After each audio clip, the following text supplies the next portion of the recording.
one of the up-and-coming young stars in the media game in San Diego. Now, here's your host, Braden Surprenant. What's up, San Diego, and a happy Friday, everybody out there in America's finest city. I'm Braden Surprenant. This is the Braden Surprenant Show.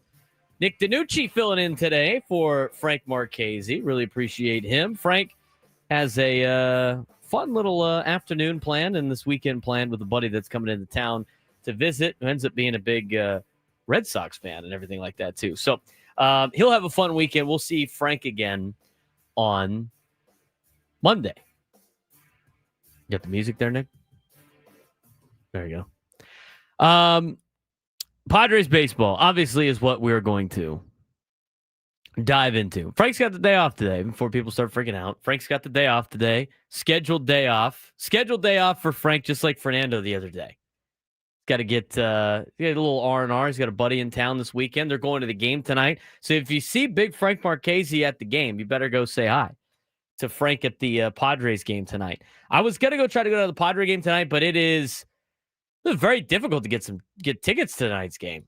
Very difficult. It's going to be difficult to get tickets all weekend because of the Padres and the Red Sox. We'll have a full breakdown of that series coming up in just a little bit, obviously. We're going to take it through the day. We do have a couple of guests today, too. Chris Murphy, who is from Southern California. He's a Boston Red Sox pitcher. He is a USD Torero. It's excited to be back in America's finest city to obviously play. And we're going to have him on the air coming up at the 1 o'clock spot.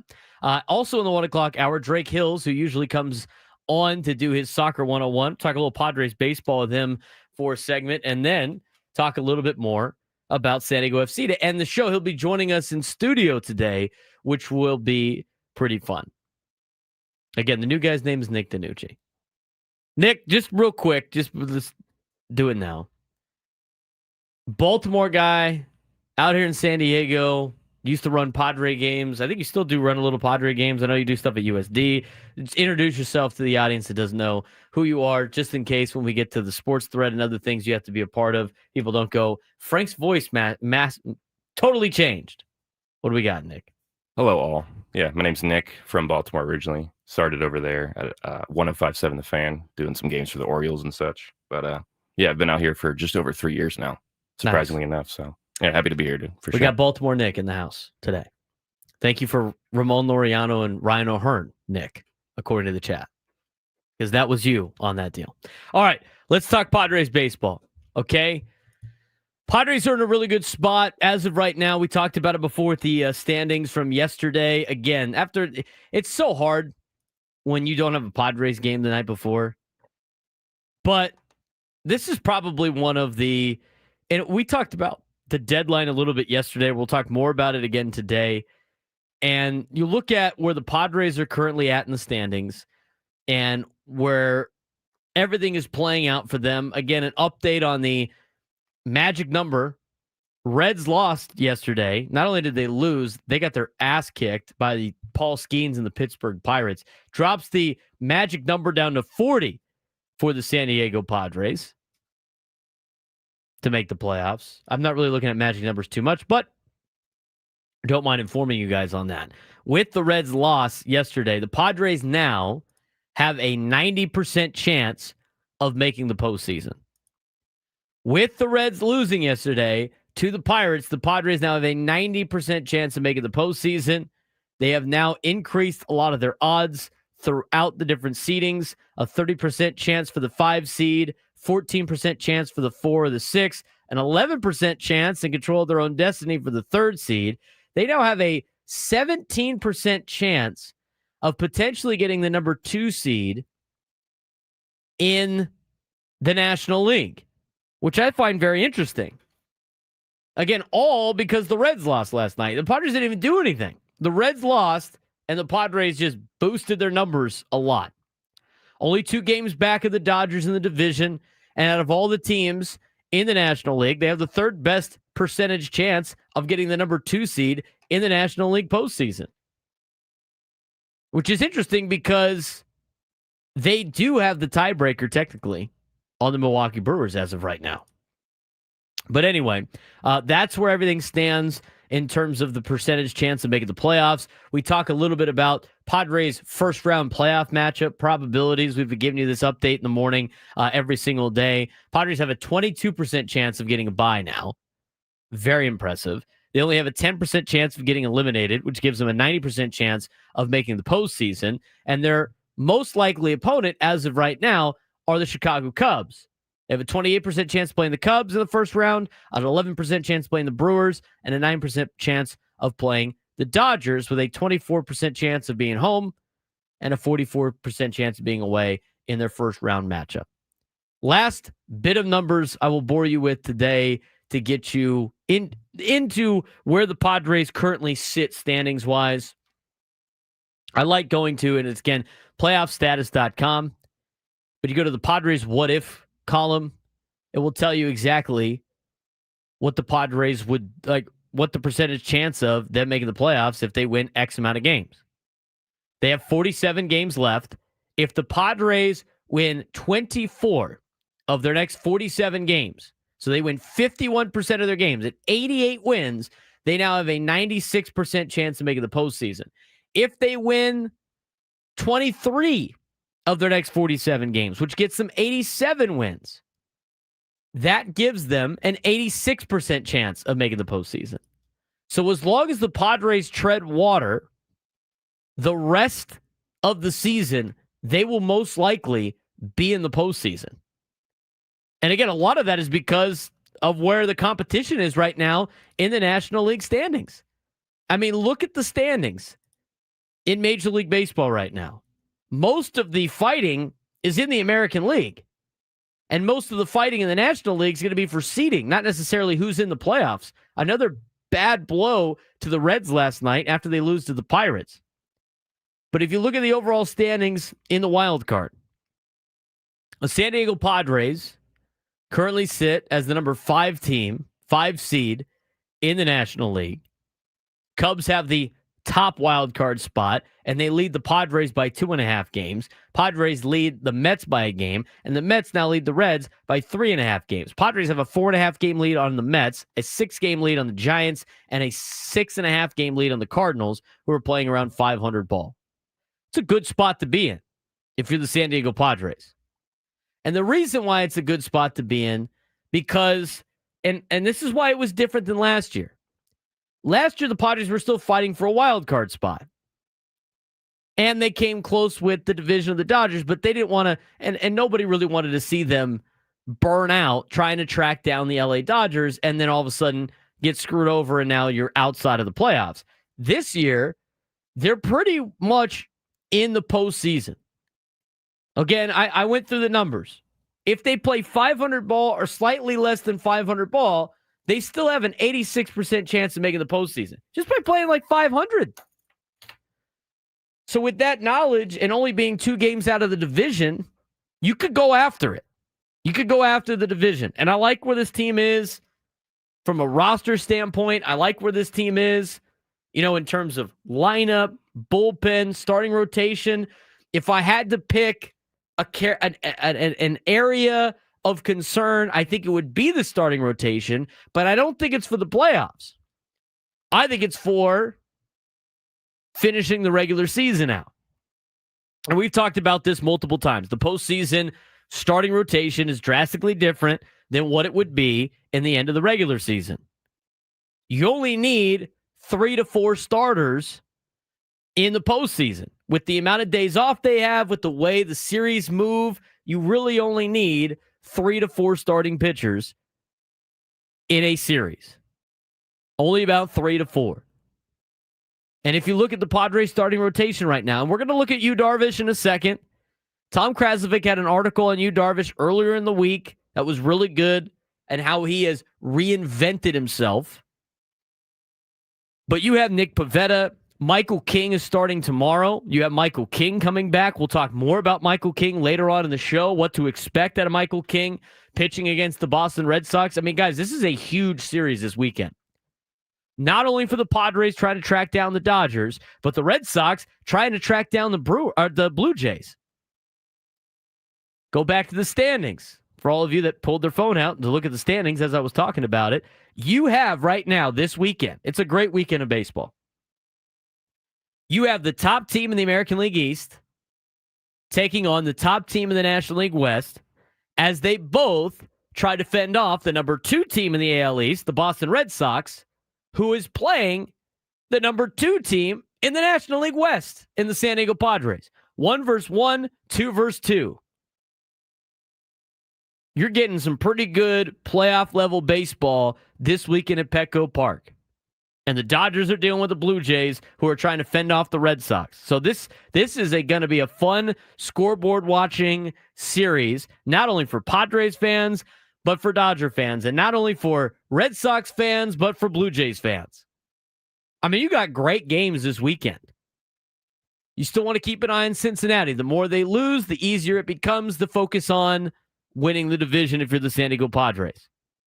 That's a big series. In the American League, if you just love baseball, the Astros are playing the Yankees this weekend. Yankees hanging on for dear life. Other series that are important, Phillies and Rangers. Phillies trying to hold off the Mets. Rangers trying to get back into the race and chase down the Yankees, who salvaged the series against Texas a couple of days ago.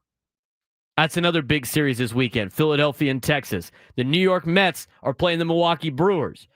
A series that matters to the Padres. They're trying to make a cushion now above the Mets while also track down the Brewers potentially for a number 1 seed. These are all the things that are involved right now with Major League Baseball. But Mets and Brewers, that's a huge series in Milwaukee. Milwaukee is one of the best teams in baseball right now. In fact, record-wise, they are the best team in baseball. The New York Mets just got swept by the Guardians, who now all of a sudden have a new lease on life and are within striking distance of the Detroit Tigers and are right there in the American League wildcard conversation. That's another big series, potentially. Cleveland this weekend, but they get to play the White Sox. So take that for what it's worth. Tampa and Seattle, both battling for wildcard spots, are playing each other this weekend. I mentioned Red Sox, Padres, Blue Jays, Dodgers.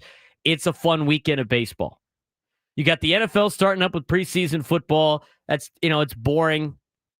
Okay, even for me as a football coach that just wants to see football back on television, I'm not getting locked into football games. I mean, this is a big weekend for Major League Baseball, and even more so centered on what's going on in Los Angeles between the Blue Jays and the Dodgers, and what's going on in San Diego between the Red Sox and the Padres.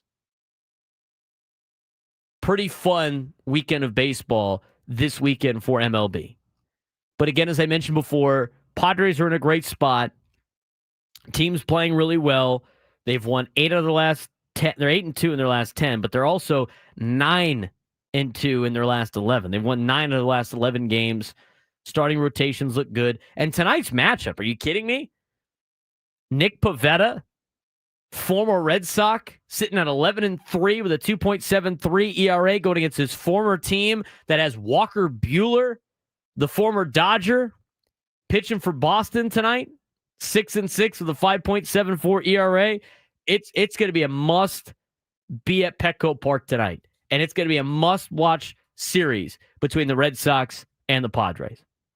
833-288-0973, 833-288-0973. We kind of took a little bit of look at the scoreboard watching. We'll talk a little bit more about that. And a little bit later, we will hear what Mike Schilt said on the manager's report today with Ben and Woods, which is refreshed by EcoWater SoCal. We'll talk about that at the 10:30 spot as well. He's Nick DiNucci. I'm Braden Surprenant. Frank's got the day off today. We are taking it to 2 o'clock, just getting started on a Friday. San Diego's #1 sports station, 97 through the Fan.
I love it. I love it, dude.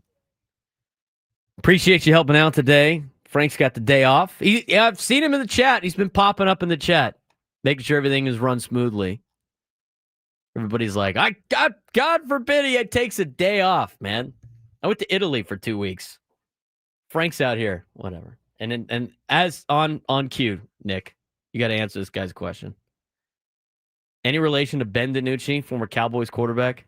It is a good question. I cannot deny nor confirm this question because I honestly don't know. I might share a very, very distant sort of second cousin removed type of situation. I need to do the research, to be honest. All right. I am distantly related to the Manning family, Peyton Manning and Eli and those guys. Fun fact of the day. 833-288-0973, 833-288-0973. Nick, I'm going to take these calls here. Just get ready to go. And we're going to start with Vince in Chula Vista. Vince, you're on the Braden Surprenant Show. What's going on, man? Hey, Braden. Happy Friday to you. And I don't think I'm related to anybody famous. At least I don't know about it yet. So with the Padres, though, I mentioned earlier in a call earlier in the week about the expectation of winning that this club now has. This club is built for this. This club is built for this series with the Red Sox, what will be upcoming with the Dodgers and the Giants. Man, they're built for this time of year. And how cool is it sitting back as a Padre fan, and I'll be at the game tonight with my family as well. How cool is it to have postseason vibes in the middle of August? I mean, this is it. You know, we starting out the year, coming out of spring training, a lot of holes to fill, blah, blah, blah. And everybody was getting ramped up about the doesn't mean anything schedule or win-loss that they had during spring training. And here we are with coming through a trade deadline where there were a lot of questions about that. Did we give up too much? Blah, blah, blah. The answer to that is no, because we are now, this organization is positioned for this, to make this kind of run. And I love the way you prefaced it with the other schedules that are happening this weekend across Major League Baseball and the big picture view of getting a cushion against the Mets, going up against Milwaukee for the number 1 seed, going against the Dodgers, only two games behind. Man, I don't think, for me anyway, it hasn't been a better time to be a Friar faithful than it is right now. And I got to tell you, man, if I'm not hoarse by the end of the game tonight, something went really, really wrong. I can't wait to get to Petco, the best place to watch a ball game on the planet. I can't wait to get there tonight. I think you'll be there tonight too. So have a great time, my friend. Thank you for the minutes you offer me when I dial in. Always appreciate you, and go Padres tonight and have a great weekend. Thank you, Vince. Appreciate the phone call. It's a great time to be a Padres fan. All of these, like, I went through all of those seeds because, again, eyes up, keep climbing up the leaderboard. Eyes up, keep climbing. And you look at the leaderboard and you look at the standings, the Padres are in striking distance of all of the things that has been laid out. I mean, the Milwaukee Brewers have won 6 games in a row. They've won 9 out of the last 10. And the Padres are still within relatively striking distance of potentially catching them for the number 1 seed. There should be no playing it safe. And the fact that the Padres have now distanced themselves at least by a couple of teams from being out of the playoffs with a game lead on the New York Mets, with a 4.5 game lead on the Cincinnati Reds, it gives you an opportunity to try to track down the teams in front of you. And this is why it was so important, to try to split series or win series against other teams. Look at the teams in front of them. Philadelphia split the series, so don't have to worry about like the tie. And there's going to be other tiebreakers that are built in. We'll get to that if that becomes apparent. But the Padres are a game and a half behind Philadelphia. Game and a half behind Philadelphia. if in case, some of the other teams potentially pass, but you're thinking about winning the division, you got to pass Philly because being the number 3 seed is drastically different than being the number 2 seed in the National League playoffs. 3 seed's got to play the first weekend. 2 seed doesn't. Got to pass Philly. Game and a half back. They're 2 games back behind LA. That's very important, obviously, looking at trying to win the division. They are 2.5 games back from the Chicago Cubs. Trying to track down the Cubs to get the number 4 seed in the postseason. So if you are a wild card, you get to host the first weekend of the postseason. I mean, all of these spots have an advantage for the team that earns said spot. And then, of course, you look at the overall standings in the National League, you're 6.5 back in the Milwaukee Brewers. I mean, if you are trying to track down the division, which I think everybody is in agreement, that needs to be the goal of the San Diego Padres. You know it is in the clubhouse. You know it is in the front office. A.J. Preller made the moves that he made to try to track down and win the division, to try to make a push in the postseason. So if your goal is to win the division, why win the division and just get the 3 seed? Why not try to get the 1? You still get to play Milwaukee 3 times here in San Diego. You took 2 out of 3 in Milwaukee. You do the same thing here in San Diego, and all of a sudden you got a tiebreaker on the Brewers after picking up some games. So this is why this is important. This is why all these games that we listed out are important. Here's your scoreboard watching for this weekend starting tonight. If you missed it last night, there was only 4 games yesterday. One of them was important to the Padres. It was the Pirates knocking off Cincinnati 7-0. Tonight, here are the games that matter. Now, some of these are win-win for the San Diego Padres, like the New York Mets taking on the Brewers. Padres could distance themselves a little bit more from the Mets, but at the same time, it'd be nice to try to track down Milwaukee. Kodai Senga going for the Mets, Brandon Woodruff going for the Brewers. That's going to be a great game. Senga's 7-3 with a 2.31 ERA. Brandon Woodruff's 3-0 with a 2.22 ERA. Game starts at 5:10 p.m. Pacific time out here on the West Coast. Mets, Brewers. That's a huge series that impacts the San Diego Padres. Cincinnati, Pittsburgh. That will be the first game of the weekend scoreboard watching to pay attention to. Chase Burns, the high draft pick out of the University of Tennessee, starting for Cincinnati's 0-3 with a 6.04 ERA. Rookie for the Reds, veteran for the Pirates. Mitch Keller, 5-10 with a 3.89. That game will be at 3:40 p.m. Pacific time. Obviously rooting for the Buccos in that one. Cubs and Cardinals. Looking at the Cardinals. Michael McGreevy, the son of a San Diegan being from San Clemente. Yeah, his dad went to uni.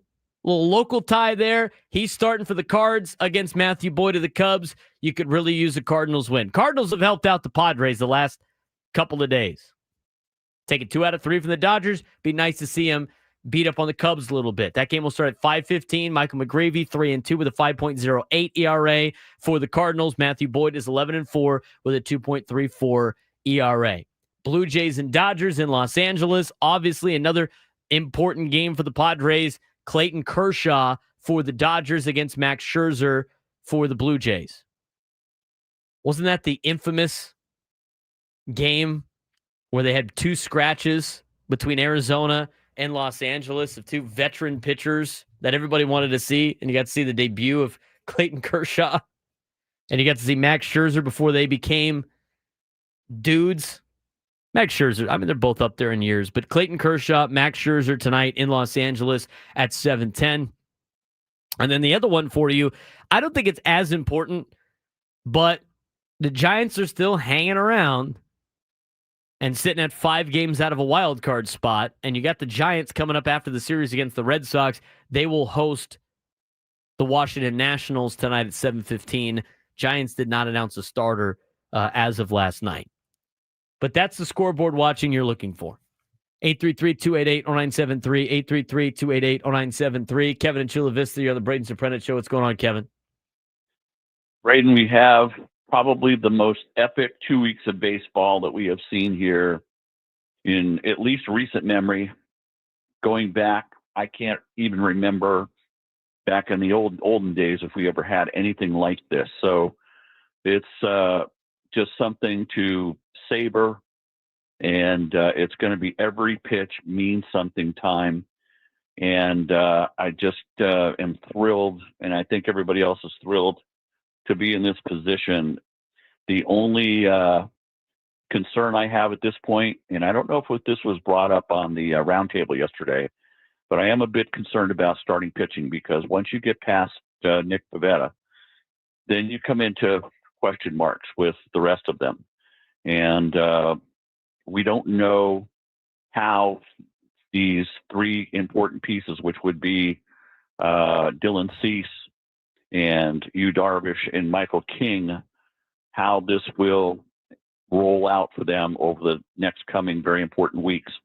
I wish this were spring training time, because it would give, I think, more opportunity to not have so much pressure on this. But I am very concerned about the health and longevity and also effectiveness, because these guys have been on the bench for so long, healing up, except for Cease, obviously. But this thing boils down to, I think, those three starting pitchers. What do you think? I think so too, Kevin. I appreciate the phone call. I brought this up a little bit on the roundtable. They asked the question, Ben asked the question, what's the one thing that is a slight concern for you? And to me, it is starting pitching. But I think it's more starting pitching for the end, like finishing the season, than it is for the postseason.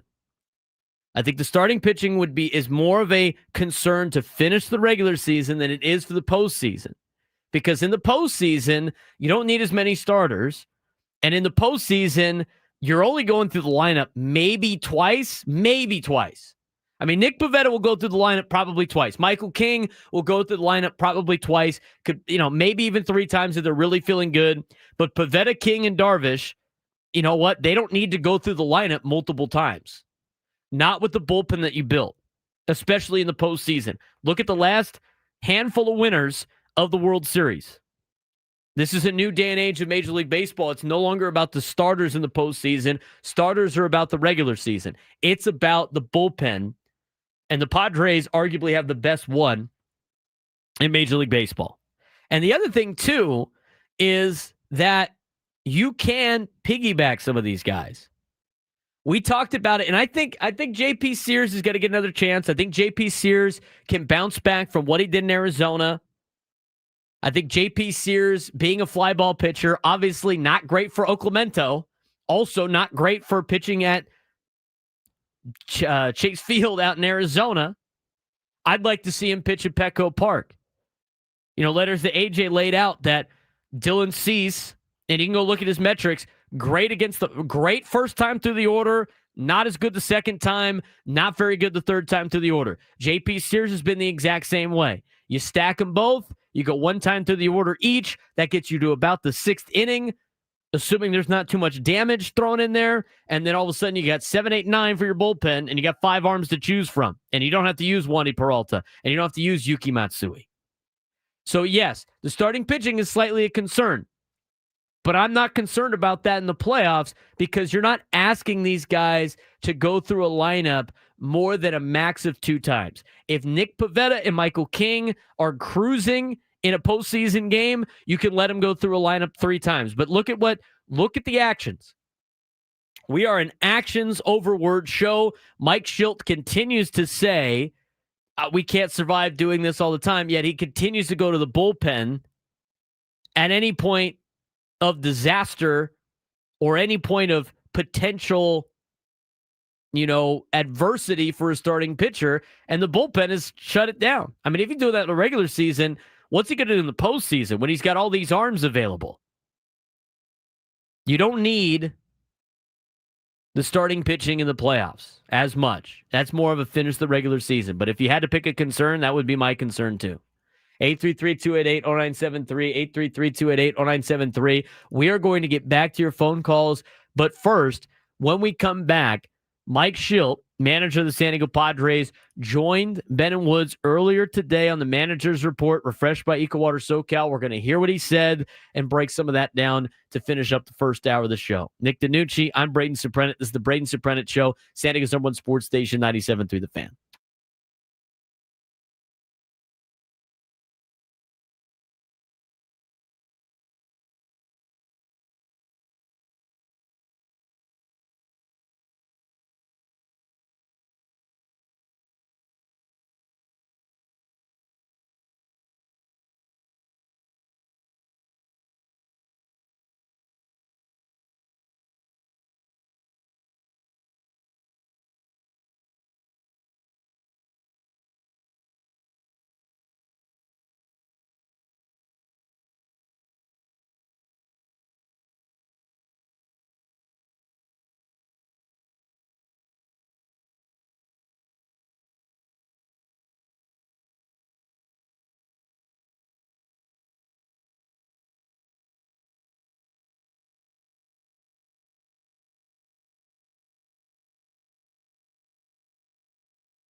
10:41 on a Friday, little Treaty Oak revival on a Friday. Everybody listening on the radio, can't play it over the YouTube.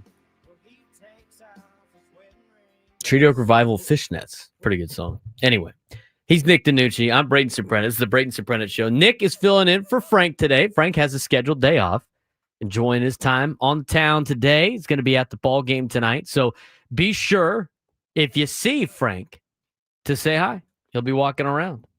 Now, the thing with Frank tonight at the game, one of his buddy that's coming into town that he's hanging out with, he is a big Xander Bogaerts fan. He's a Red Sox guy. Wants to see Xander Bogaerts play tonight. And Frank has been just sitting there going like, this is the only game we can go to, like in terms of we have time. I would not. He's calling for a scheduled day off for Xander Bogaerts. Like, he's like, knowing my luck, that's what it's going to be. We'll see what happens. 833-288-0973, 833-288-0973 if you want to join the show today. Mike Schilt, as he does each and every other Friday, joined Ben and Woods earlier this morning. Here's what happened earlier today on the Manager's Report with Mike Schilt, refreshed by EcoWater SoCal. Let's get to some of the things that he said. There was a lot of interesting questions that were asked of Mike Schilt. One of them, obviously, they talked about the value of Martin Maldonado for a long time. Mike Schilt continued to say in the media, and he never says anything bad about his players in the media, but there was a value of having Martin Maldonado on the team to the team. And so obviously when the Padres put together a trade package for Freddie Fermin to get a catcher in here, it was going to be a decision of either getting rid of Elias Diaz or Martin Maldonado. Martin Maldonado doesn't cost as much, seemed to be the decision, but it was going to be a difficult conversation. Here's what Mike Schilt had to say about having difficult conversations like with Martin Maldonado. It's really extremely hard. It's clearly it's harder on the player receiving it. Maldy's case. I mean, that was the Padres aren't where we were at the time without Martin Maldonado.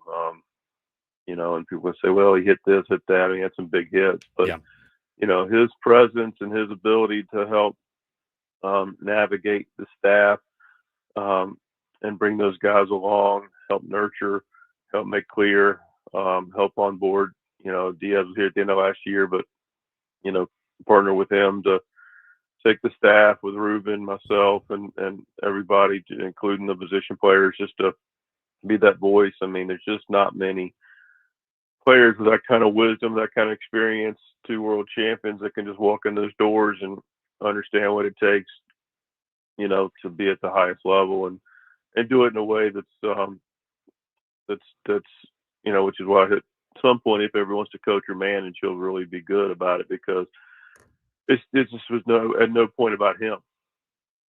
He clearly wants to do and be successful, but he's got 14 years in the big leagues, and he's got his rings, and he just wants one more. Anyway, he was fantastic to work with, and still communicate with him, and just have a lot of respect for him. And of course, there's other guys that are on the club, Tyler Wade's another guy. He's back in the organization, thankfully, but clearly has helped us a ton, and over the last year plus, and not an easy conversation for him, and complete pro, and grateful for him. And then the guys that are on the club, including rearranging some of the bullpen, and guys willing to post in different places, and Sheetsy being able to accept a little more diminished role with for now, and do it with just complete grace and selflessness. Says a lot. We've asked some of the new guys to come in and think about some different roles, be used differently, and they've all been in agreement. But if they don't have players that are currently doing it that have been here, then it's not going to that modeling won't create a good atmosphere. But everyone's on the same page. Everybody just wants to win, and it's really a special group. It is a special group. What they've built there is way different than it was the last handful of years when they bring in new pieces.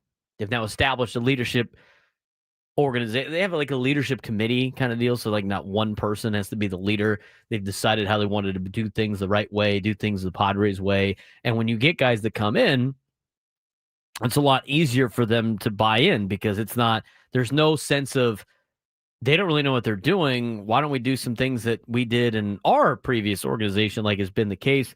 And so now it's all of these players that have been acquired fit right into the mold. I think AJ Preller's done a good job of finding players not only very talented, but also guys that fit the mold of the team. And they all respect and understand that the Padres have made the postseason enough times. And again, if they make the postseason this year, it's 4 of the last 6 years where they know, okay, these guys know what they're doing. I want to win a World Series. I'm going to do whatever it takes to be a part of this organization, to be a part of potentially winning a World Series. I want to transition that into, and we're gonna go into the clip, Nick, on making those new players feel like part of the team, and that's very interesting too on how you manage that. This is where the managers really make their money, not the X's and O's, and handling bullpens. It's handling the personalities and get everybody to gel together. Here's what Mike Shildt had to say on making new players feel like part of the team. Yeah, that's a big part of it. I mean, making sure that, which they were and are, staff's buttoned up to. There's a lot of different tentacles to the staff and to the organization, and a lot of those, they touch the players and they touch the players' families, and we really do have a great staff and a well-run organization, and people are on point, and just helping make sure that the transition is as easy for the players and, again, their wives and families as possible, and they feel welcome. And the baseball is the baseball. Yeah, the part of that transition is the conversations of the signs and how we think and operate, and just our daily processes, and which you think are, and they're almost all of them are pretty close to what the league would be, but everybody's got their nuances of it, and having players get acclimated to that as soon as possible, so they can just go relax and go play the game and enjoy getting other teammates. So there's conversation, there's organization, there's an awareness to what they are and what they need, and I always feel like that the quicker we are able to do that for them, again, the better they're able to just go play the game and enjoy themselves. Obviously, we talked about the catching situation, the difficult decisions, or should I say difficult conversations that needed to happen with Mike Shildt and a lot of the players. But the morning show asked Mike Shildt on the manager's report today, when did he start thinking about Freddie Fermin and being part of the organization? Yeah, I can't really pinpoint it. You just, you play against guys and you see how they compete and how they play the game. And, always thought Freddie, and of course still do, and he's proven that. Just a good player, smart, tough, quick, and really throw, feel for the game, takes a really good at bat, uses the whole field, can do all different things, already got a couple bunt hits. Yeah. So yeah, he's just a good player, and liked his attitude and the way he went about it, and he's got some respect throughout the league, rightfully. And I don't know what the price tag would be, but all I can do is give my evaluation, but yeah, I mean, all these guys have been great. We got time for a couple of more clips here. One of them, obviously, that impacts, I think, what a lot of people that are Padres fans are worried about is obviously the starting rotation and Michael King. Mike Shildt on what to expect from Michael King tomorrow against the Boston Red Sox, his first start in a long time. Well, we're all excited to have Michael back. Clearly a big part of our club, an anchor to that starting pitching, which is one of the big anchors to the team. What we expect out of Michael, I saw him in a simulated game. Ball was coming out, ball was moving like we know Michael's ball does. All the pitches were working, still in the process, as you would expect after that kind of layoff, to fine tune those pitches, but the shapes were good, ball was coming out, recovering well. Michael's super excited. We're thrilled to have him back. And as far as the expectations go, we're going to run him out tomorrow, see what it looks like. But, we do have expectations for Michael that, he's going to go out and perform. He'll be on, a little bit of limitation just relative to the amount of downtime, and we have built him up to a point, but he didn't go through a extensively long rehab, so he'll do a little bit of that build up with us, but we're excited to have Michael back.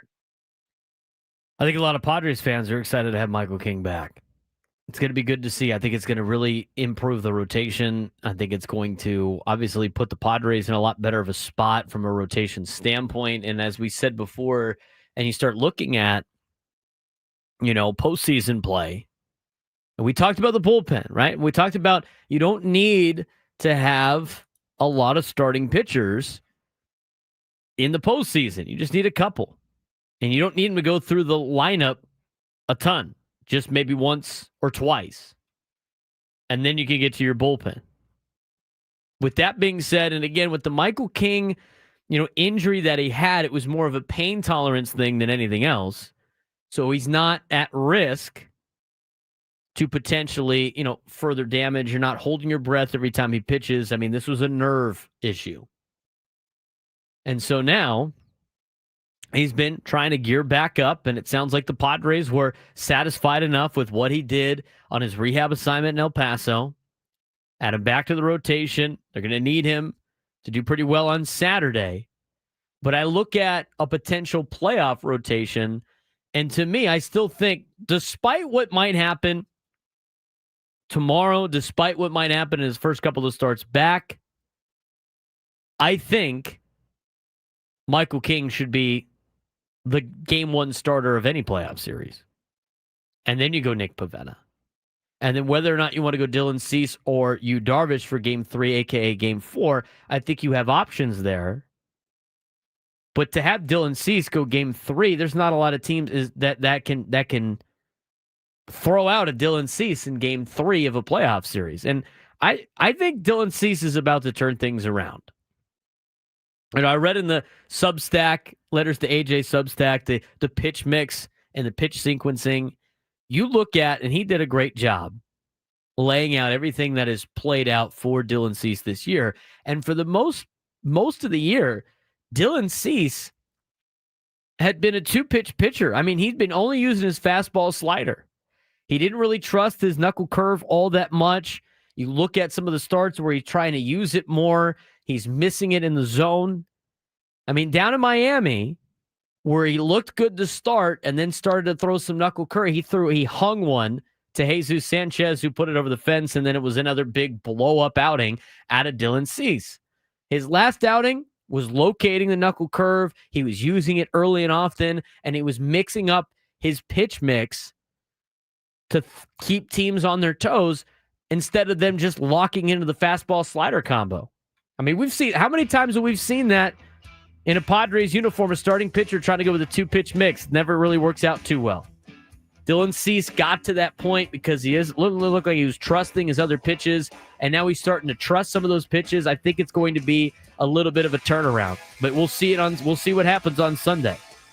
833-288-0973, 833-288-0973. We'll hear one more clip from Mike Schilt, plus Yu Darvish reinventing himself. Coming up next.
11 o'clock hour on the Fan on a Friday.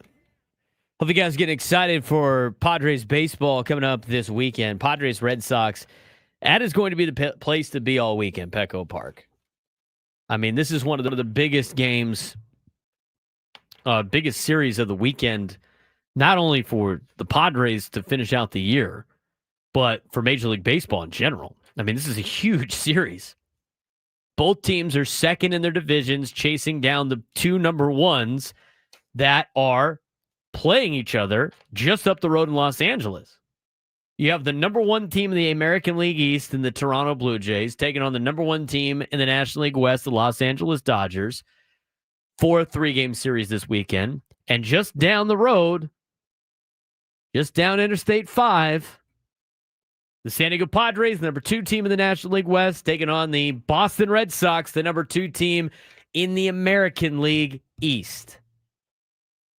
Huge for Major League Baseball. I'm going to tell you, you're a baseball fan in general, this is the best weekend. Go down to the ballpark, go down to, Bubs or some of the places down there that got all the games on. This is a great place to camp out, watch some games, get a brew or two before you head into the ballpark. I mean, these are serious scoreboard watching times for the San Diego Padres. I mean, Kevin brought it up on a phone call. These next 2 weeks are great. I mean, this is one of the most exciting 2 weeks, I think, in recent Padres history. They're in a pennant race trying to track down the Los Angeles Dodgers to win a division for the first time since 2006. In an era where LA has been able to outspend everybody by hundreds of millions of dollars. Going into a season in which I think a lot of us thought, you know what, if they can make the wild card, great, let's see what they can do, just like last year. And now, after the great start that they had in April, going 14-3 out of the gate, to treading water for most of the first half of the season, to getting hot at the right time, to having a very exciting trade deadline. And now having a lineup and an order and a pitching staff and a bullpen that is one of the best teams in Major League Baseball. And so now after climbing within 2 games because the Dodgers have struggled, the Dodgers have not jumped out to their usual figuring it out and getting hot. They have let the Padres hang around. They had as much as a 9-game lead in July. On July 3rd, the Padres were 9 games behind LA in first place. And everybody was ready. Oh, here we go again. And since then, the Padres have gone 17-10, and the Dodgers have gone 10-16, and the Padres are within 2 games of a potential division championship. I mean, this is something that I just have not even thought about in a long time. Just something I haven't. I mean, how cool would it be to see the San Diego Padres at Petco Park win the division, and you get to see the Western Metal Supply Company building turn into Western Division champs. I mean, that was so cool to see, and you thought, oh, it's going to happen all the time, and it hasn't happened since 2006. That is what you're playing for. And so now you're on this 2-week, and really it's a little bit longer than 2 weeks. I mean, you look at the schedule. You're playing playoff teams and teams battling for a playoff spot over the next 2.5 weeks. Through the end of August, to be honest with you. Until you get to Minnesota, and they've, they traded everybody away at the deadline. I mean, they only had 17 guys on the roster after the deadline that they had to change. They had 17 players listed on their 26-man roster on their website at the trade deadline. Red Sox, Giants, Dodgers, Giants, Dodgers, Mariners. That is over a 3-week span. So for the next 3 weeks, you're playing playoff teams or teams battling for a playoff spot, which are the Giants. Still a division rival, so fun to get after. 2 games out of first place, in the thick of things for a National League pennant. You get playoff baseball in August, which is pretty fun. I mean, I remember watching a handful of years ago, before 2019, before the Padres really started to become the identity and the team that they are right now. I think it was like either 2015 or 2016. It was opening day, and opening day was always fun. But it was opening day, and the Giants opened up in Los Angeles, and you saw the rowdiness of the crowd, and you saw the energy of the game, and you saw the energy of what that game meant in terms of like rivalry, opening day, playoff atmosphere. It had been a long time since the Padres had played in any games like that, and I remember saying like, this would be really cool. You fast forward a couple of years, and unfortunately, the first year the Padres get really, really good is 2020 when nobody gets to go watch. I mean, I went to one of those playoff games as fortunate enough to do it because I had a media pass and watched the first playoff game that the Padres had since 2006. If you want to count 2007 on a game 163, it's technically kind of October baseball. But that was their first playoff game since 2006, and nobody was there. So you didn't get the atmosphere. And then they went and played in Texas and lost to the Dodgers and everything like that. And then 2021 was a down. 2021 failed miserably. 2022, you got to see it for the first time. And we've been able to see it for a long time now. But the one thing that they haven't been able to do, there's two things that they haven't been able to do yet. One, win the division, and two, make it to a World Series. They've been close. They were close last year to a division. They needed a lot of things to go their way in the last week and a half of the season, and they came up a little bit short division-wise. And then they've made it to the National League Championship Series. But I tell you what, that dream of potentially seeing the Padres play somebody and see playoff-type atmosphere in the regular season has come to fruition. And we get to see it on a daily basis. And you know what you get to see now, Padres fans? You get to see that for every single game for the next 3 weeks. And you're right there in the thick of things. We've had so many people call into the show and be like, this is the best time to be a Padres fan. This is the best time to be a Padres fan so far. Because the best time to be a Padres fan will be the year that they dethrone the Dodgers and win the division, which could be this year. It's going to be the year where they dethrone LA in the National League and they represent the National League in the World Series, and you get to see what Petco Park looks like late in October for a World Series championship. The Padres have been in the World Series twice. The first time, my dad was in high school. He was a senior in high school back in 1984.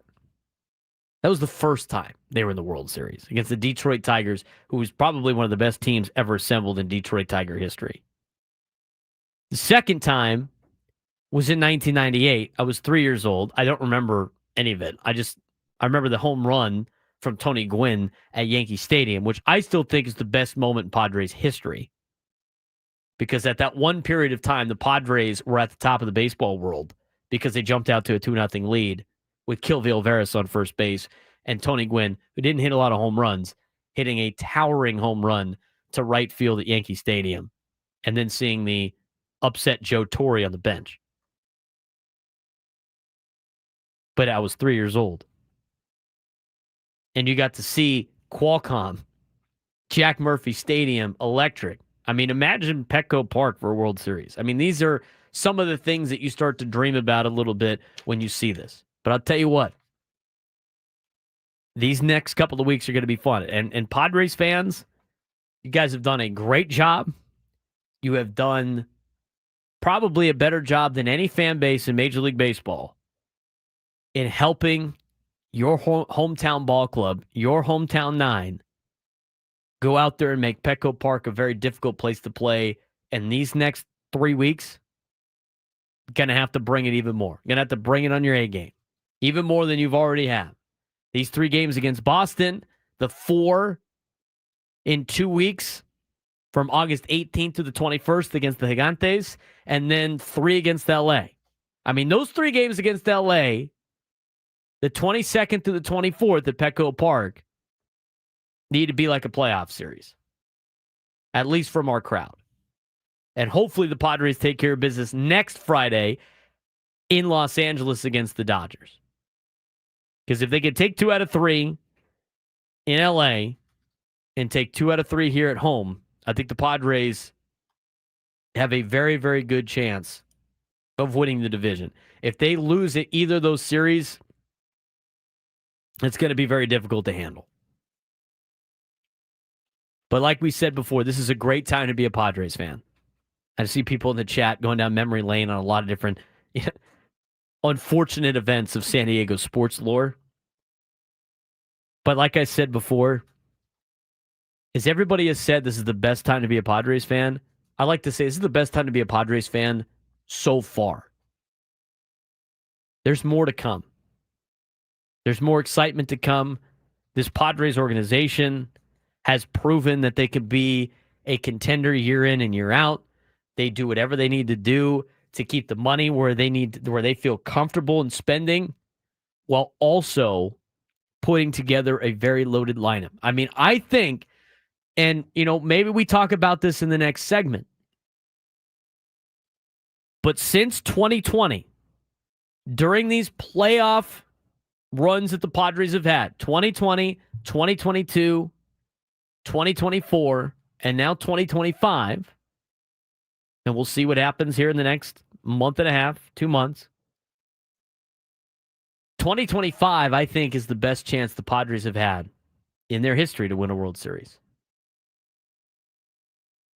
Tell me if I'm wrong. 833-288-0973, 833-288-0973. I thought last year, midway through August, that team had a good chance to potentially win a World Series. And I don't do that a lot.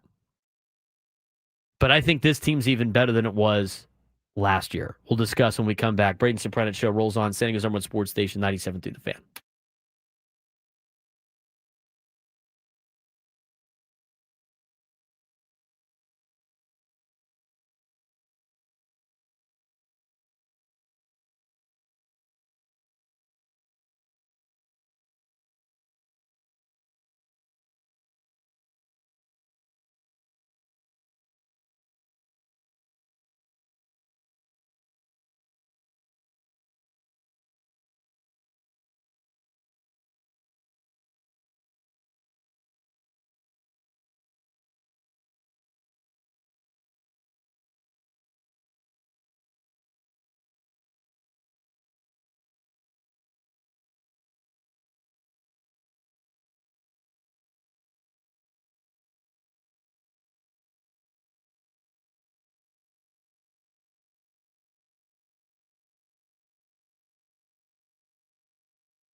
11:18 on a Friday. Getting ready for Padres baseball as they take on the Boston Red Sox for 3. Huge weekend in Southern California in Major League Baseball. Dodgers are hosting the Blue Jays, and the Padres are hosting the Red Sox. There's a lot of great games in action this weekend. This is really turning it up and getting into playoff mode. Really kicking it up and getting into playoff mode. Reds at the Pirates this weekend. Astros at the Yankees this weekend. Phillies at the Rangers this weekend. Cubs and Cardinals. Mets and Brewers. Red Sox, Padres, Blue Jays, Dodgers. Oh, my. Going to be a fun time this weekend. Coming up the week of August 20th when the Giants come to town, Michael King is starting tomorrow. But you want to get your Michael King bobblehead presented by Cox. Crown fit for a king of the hill.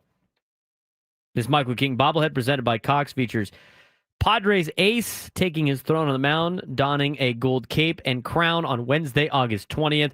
This giveaway is limited to the first 40,000 fans in attendance. First pitch set for 6:40. Gates are open to the public 90 minutes prior. Arrive early. For more information, go to padres.com/giveaways. This is going to be the place to be this weekend, is Petco Park. There'll be no other place to be in San Diego than Petco Park as the Boston Red Sox come to take on your San Diego Padres. The gas lamp, everything around it. I mean, if you have any interest in going to the game, you should have already bought tickets already. If you haven't, go to padres.com/tickets. Try to find some tickets to go out there and support the boys this weekend. Should be a fun time. 833-288-0973. 833-288-0973. I did want to get to one more clip from Mike Schilt on the manager's report earlier today about not trying to overuse the bullpen, and then we'll get to the phone calls of the question of is this the best chance the Padres have had roster-wise at potentially making it to the World Series? Because I think it is. But here's Mike Schilt on the not trying to overuse his bullpen, which could be the best in baseball. Listen, you always want to have your best arms out there, and I think it'd be wonderful if those guys could pitch every day. But they can't, or nor should they. It's just, it's a long season. And so that's the one thing that I think we'll probably have this conversation, hopefully be together for years and, but hopefully not continue to have the conversation about how really bullpens work. Yeah. They just can't pitch every day. And, I know people want to win. I don't think there's anybody who wants to win any more than, or equally amount as I do. I mean, AJ wants to win. Our whole team's, very much so wants to win. And yeah, when the day presents itself and those guys are available and fresh, we will absolutely run them out there. But there is a game the next day and a game the next day and a game the next day. And so you just have to be, judicious about doing it, because the other side of that coin that I also can possibly get, maybe even next week, is, are you pitching them too much? Are they going to be fresh? Yeah. Are they going to be there? And, sometimes you can have two desserts, but not always. And so you just have to be judicious about what that looks like. And, you clearly want to win that game, and that game is the most important game of the season. And there's no question about that. However, it is a game of a bigger picture, and you're also balancing both. And so anyway, just, hopefully I answered your question, but, yeah, of course it's, we've got a great bullpen. But those, having done it for a period of time, you can't keep pitching the same guys every day, and expect that to be a recipe it's going to work. And you just need to make sure that other people take the innings, and then appropriately, based on communication, based on their usage, you fire those guys in there. And we do know there's going to be times where we're going to push those guys a little bit and have, and there's going to be times where, somebody else has got to pick up that baseball and get some outs. You think you heard the roundtable yesterday with the two desserts comment? He might have. We said on the roundtable yesterday about going to the bullpen. He's the guy that doesn't want to start his diet yet. He's like, maybe that ice cream looks pretty good.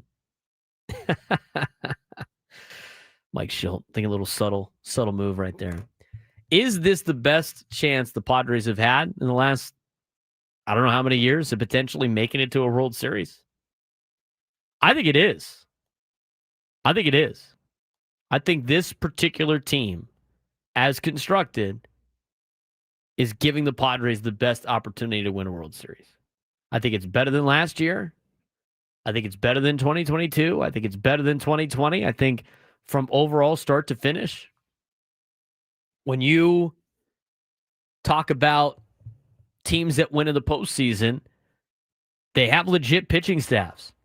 What did the Padres in 2020? Was pitching.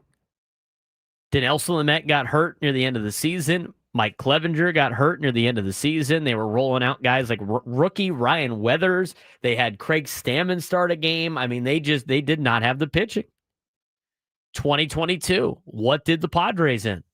It was Sean Manaea or Mike Clevenger having to start game 4 of the National League Championship Series. It was them trying to get a start in Los Angeles in the Division Series. I mean, it was the pitching staff running out of arms again. Having a good bullpen, but not a great bullpen. And having a very thin starting rotation.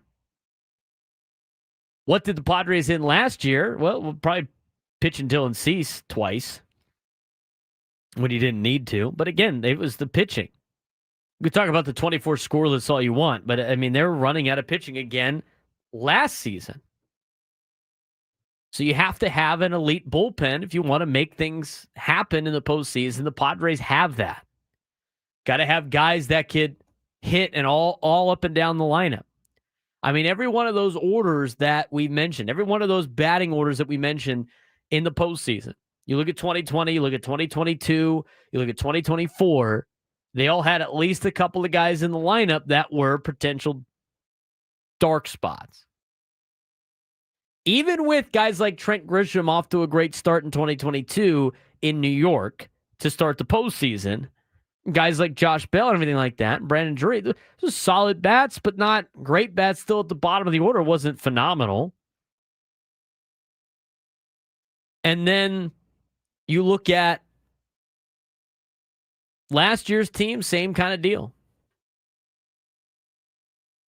This year, it's a lot different. I mean, Freddie Fermin is a pretty good hitter in the 9th spot. And I saw it, and this is what I said before. If you have Jake Cronenworth batting 8th and Xander Bogaerts at the bottom batting 7th with as good of a season he's having, you're in a good spot, and that's a World Series caliber roster. I mean, look at teams that have won the World Series. Go look at their lineups. They have players like Xander Bogaerts and Jake Cronenworth batting 7th and 8th in the lineup. They have players like Gavin Sheets and Ryan O'Hearn batting lower in the lineup.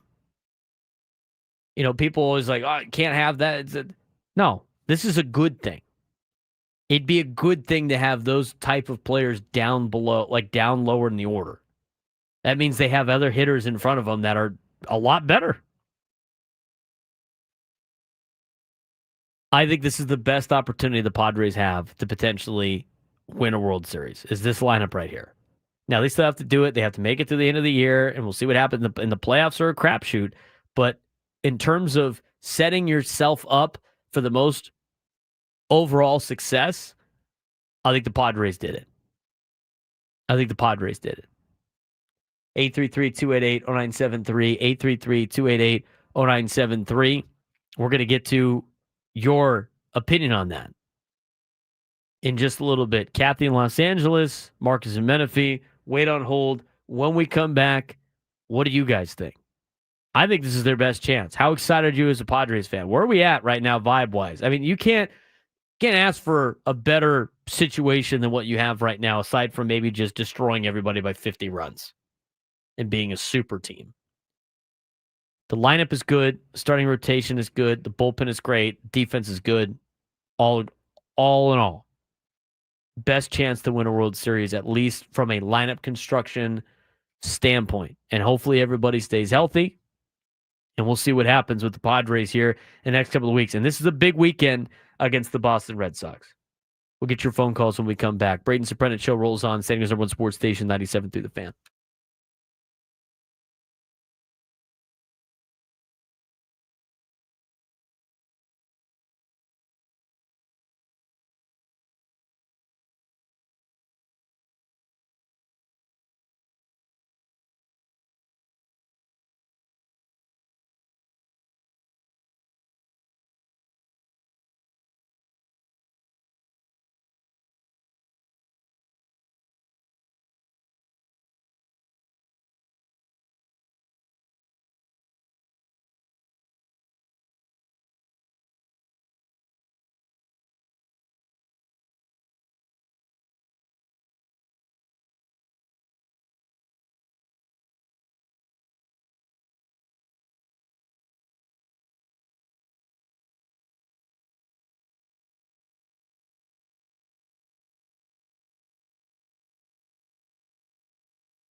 11:33 on a Friday. Getting dialed in for Padres and Red Sox. Gwen and Chris will be on after me. Coming up at 2 o'clock. Sam Levitt will have the Eco Water SoCal Padres pregame show at 5:40. First pitch at 6:40 on San Diego's #1 sports station, 97.3 The Fan. We're going to get to our sports thread in just a little bit, but I do want to get your phone calls. See where we're at right now on this Padres team. 833-288-0973. 833-288-0973. Let's get to Kathy in L.A., always supporting the Padres up in Los Angeles. Kathy, what's going on? Yeah, I was at that game in '84 when we beat the Cubs. That final game in '84, we beat the Cubs the other World Series, and I still remember that game, Braden. I had just graduated high school that year, and that game still. I just want to feel that feeling again. Yeah, be able to clinch a spot to go to the World Series. Oh my God, that was just amazing. But anyway, I called you yesterday, but you ran out of time. Ryan O'Hearn. I remember when Ryan played for the Royals. I think he got drafted as like the 8th pick in 2014, and Royals fans could not wait to get rid of him. He did not do well for the team. He was like batting, I think, under 200. They couldn't wait to get rid of him. He got, I think, DFA'd in 22, traded, I think, at the beginning of 23 to the Orioles, and now look at him. So that's why you can't rely on prospects, because you don't know what they're going to turn out, because it's been, I think, 5, 6, almost 10 years since he got pulled up, that he got drafted. 10 years, and now look at him now. So 10 years later, he's doing well. So that's why you can't rely on draft picks, because you don't know how long it's going to take him. Yeah, absolutely, Kathy. Absolutely, Kathy. I appreciate the phone call. It kind of leads to, like, we were talked a lot about it yesterday, and that's why Kathy brought this up. But, and this is a good point. I mean, do you guys see that, that meme? It's like the Indianapolis Colts banner that they have in their stadium, Lucas Oil Stadium. And it's always the meme of, something stupid getting placed over it, right? And it's just like, oh, hang the banner. Like, you don't hang banners at Petco Park for the #1 farm system. You don't. Like, the Padres had the #1 farm system a couple of times. You don't hang banners for that. You don't hang banners for, we have the #1 prospect in baseball. You don't hang banners for the El Paso Chihuahuas win the PCL. You don't hang banners for the San Antonio Missions are the best team in AA. You don't hang a banner for the Lake Elsinore Storm having an MVP of the California League. You don't hang banners for that. You hang banners for winning a World Series. AJ Preller gets evaluated on whether or not he wins a World Series and whether or not he wins divisions and whether or not he makes the playoffs. He doesn't get evaluated for how his minor league system does. So again, as much as people love the prospects and everything like that, those are currency. The players are currency to add players to your major league team to try to win a World Series. You never know what's going to happen. That's why you brought up that's why I brought up yesterday the let's make a deal. Here's a brand new whatever you want. We said a yacht yesterday. It could be a brand new car. It could be, here's a brand new house. Here's a brand new beach house right here. Mason Miller. Brand new beach house. Or you could take what's in the mystery box. It could also be a brand new beach house. It could also be a pile of dog turds. I mean, it could be either. You have the guarantee right there. You know what you're going to get at the trade deadline. You know you're getting an established major league player, and the players that AJ Preller gets are not like average players. He goes out and gets stars. It was like the same thing with the Juan Soto deal. It's like, hey, here's Juan Soto. You know what you're going to get. Guy's a perennial all-star. Guy's going to be making $700 million on a contract. Guy's going to be one of the best players in baseball. Here's the mystery box. James Wood could be this guy. He could also not be this guy. And so when you evaluate, again, the trade deadline, we've talked about this before. You look at Leo DeVries, right? We said on the round table. Because at the round table last week, Leo had already been traded. And he got traded for a bullpen arm. But it was a brand new yacht. It's Mason Miller. Guy's 26 years old. He's got 4.5 years of control. He's one of the best relievers in baseball. Leo's the mystery box. In order for you to be upset about not picking the mystery box, it has to be better than what the option is. And if the option is so great, you're setting a high bar for the mystery box. What does Leo have to be for you to be upset? For me, it was he's got to be better than Fernando, or at least as good as Fernando Tatis Jr. That is a very high bar to set for an 18-year-old. That would be the only time I would be upset about Leo DeVries. If he's an everyday baseball player, I don't care. I don't care. If he's better than Fernando and has a better career than Fernando, you're going to sit back and be like, okay, we could have had him. It's like the Trey Turner situation, right? Like Trey Turner's a perennial all-star. He's a big piece on a lot of different teams. Guy was dynamic, still is dynamic, one of the best shortstops in Major League Baseball. Your mystery box of Trey Turner was better than Will Myers.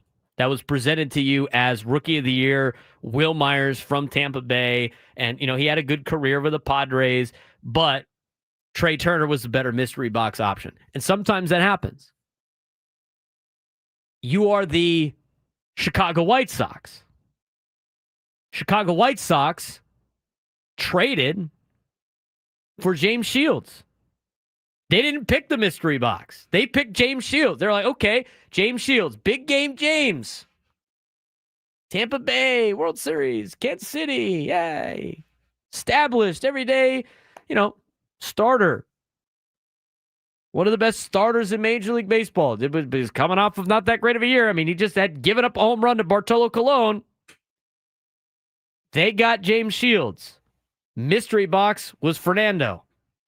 They're kicking themselves. So it's not every time, but your chances of having success is taking the guarantee over the rolling the dice of the mystery box. And sure, the Padres have missed on a lot of mystery boxes. They took Andrew Kashner as a starting pitcher over the mystery box of Anthony Rizzo. The Padres had taken the mystery box of, at the time, Anthony Rizzo, Casey Kelly, for the established Adrian Gonzalez, who they just didn't have the money to sign. Slightly different scenario. You don't hang banners for farm systems being number one. You don't hang banners for minor league teams winning championships. You don't hang banners for having the number one prospect in Major League Baseball. You hang banners for winning the World Series, and all the moves that were made at the deadline help the Padres and are going to help the Padres potentially win a World Series. 833-288-0973, 833-288-0973. Let's get to Marcus and Menifee. Marcus, what's going on, man? Hey, Braden. Happy Friday. Going back to where you were saying about dethroning the Padres, I don't want to just dethrone them. I want to have them look up at us 5 games back with us clinching that bye with either a Z or that Y next to us. That's what I want. I think that's what the fans should want too. Have a good weekend, Braden. I appreciate it, Marcus. Yeah, absolutely. You want to see them get the division. You want to see them get the potential of the 1 seed. It's why we laid out everything that we did earlier today. Scoreboard watching. Again, the Reds are playing the Pirates today at 3:40. You're rooting for the Buccos. Mets and Brewers can go either way in terms of rooting interest, but that's a big series. That starts at 5:10 tonight. Cubs and Cardinals. Big fans of Michael McGreevy tonight and the St. Louis Cardinals at 5:15. Toronto Blue Jays, LA Dodgers at 7:10, and maybe, just maybe, Nationals and Giants rooting for the Washington Nationals. 833-288-0973, 833-288-0973. We're going to get back to your phone calls in just a little bit, but it is time to get to Nick DiNucci's first sports thread. You know that group chat? The one that's always blowing up with the biggest sports takes, debates, and breaking news? You got barbecue back there, and you didn't invite me? Yeah, we've got that too.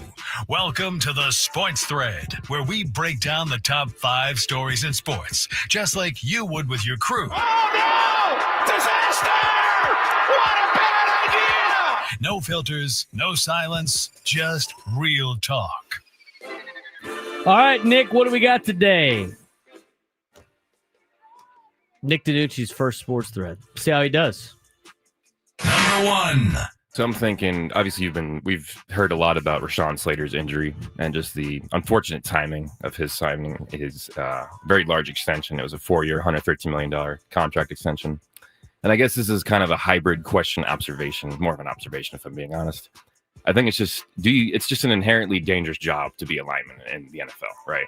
And I guess my question is it really worth it for these guys to practice at such a high level if they're going to risk this type of injury, which may actually definitely could derail a career?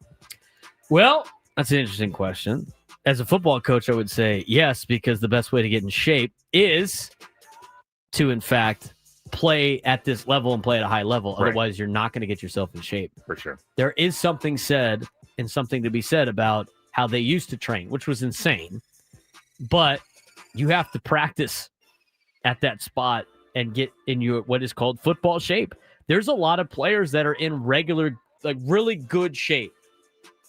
But there's a difference between football shape and regular shape. Like football shape's all about contact and physicality and your body getting beat up and being able to do it again and again and again and again and full speed and full padded practices. I mean, that's what gets your body in shape so you don't get injured in the regular season. And a lot of these guys and a lot of the training now, it's like you don't do the full padded practices during the off season. You're not the OTAs and mini camps. Some of them are optional. Those were all designed not to punish the athlete, but to get them in shape for the regular season. Obviously, there's some bad eggs mixed in there that probably made it worse by overworking some players. But there was a reason why they did a lot of these things, and it was to get players in shape. No more two-a-days, no more. I mean, we have this acclimation period in high school football, and the people that came up with the acclimation period, it's done with good intentions, but when you have X amount of days, you have to get acclimated to the gear, and then the day that you have to be ready to go for a scrimmage, it's not enough time to get these kids ready to go for the regular season. I mean, they gave us, I think we had 13 days from day one of camp to our first scrimmage against Mater Dei Santa Ana that has a lot of grown men on their team. And in that portion, we had 3 days with helmets. We had 2 days with 2 days with shells, whatever it is. I mean, they just got the full pads yesterday or 2 days ago. And we play a scrimmage a week from yesterday. And they have to try to get geared up with no two-a-days and none of that stuff. And it's an interesting task that they're trying to get these guys to do. And unfortunately, I think it's leading to more injuries more than protecting a lot of these players. I know it's a long answer to your question, but in terms of Slater being out, that kills the Chargers. I mean, that kills them. For sure. The only thing that's a benefit of this is the timing of when it happened, because now after everybody makes all their cuts, there's going to be better tackles available than if this was in the middle of the season and there would be no tackles available. So Chargers, more bad luck. I'd hate to, I mean, I'd like to say that I'm surprised, but I'm not. That's just what that they're cursed on that particular deal. That's a brutal loss to start the season. And they haven't even played their second preseason game yet. But Slater out for the year. Tough to be a Chargers fan. Number 2. So another injury, unfortunately. And also just kind of an observation. A guy, part pardon me on his first name. I believe his last name is Cone or Cone. I don't know how to pronounce it, and pardon me for the pronunciation. But he blew a ligament in his left knee. And I think it's just similar to what I just mentioned. Like, you have to practice at a high level, which I get. And this is just part of the nature of the game. It's just unfortunate that it does happen, but without doing it, like you said, during the middle of the season, this could happen. So you kind of have to, I guess it's just the evil within the good, if you will, if that makes sense. Football is a brutal game. It is a brutal sport. It's a gladiator sport. It's one of the last of the gladiator sports. They're trying to make a insane game of physicality and violence non-violent. And it's not possible. It's not possible. I agree. I mean, you can try to make it as safe as you want, but It's the reason inherently why football is so popular is because human beings love bloodshed. They are violent. We are violent creatures by nature. We like violent sports. And unfortunately, when you play violent sports, there are violent injuries. Last night's injury was almost kind of a fluke with the Ravens player. It was awful to look at. And hopefully he could get a speedy recovery. He's obviously out for the year. But it's just that it is what it is. You know, they try to eliminate all of these big hits. They try to eliminate all these things. It's the last of the gladiator sports in the world. I mean, think about what they used to watch at the Coliseum for entertainment. I watch people get killed for entertainment. Now it's like this is the closest thing to that. And they want to make it like super safe. It's that you can't make a violent sport non-violent. No, absolutely. It is what it is. And unfortunately, this is the risk you take playing this sport with the fame, with the fortune, with all of the factors that come to football. This is what these guys sign up for. I mean, to be their job. And unfortunately, there's injuries in violent sports. And that's why these rosters are so big. That's why you have all these bodies on these teams, because it's not a matter of if, it's a matter of when guys are going to go down. Right.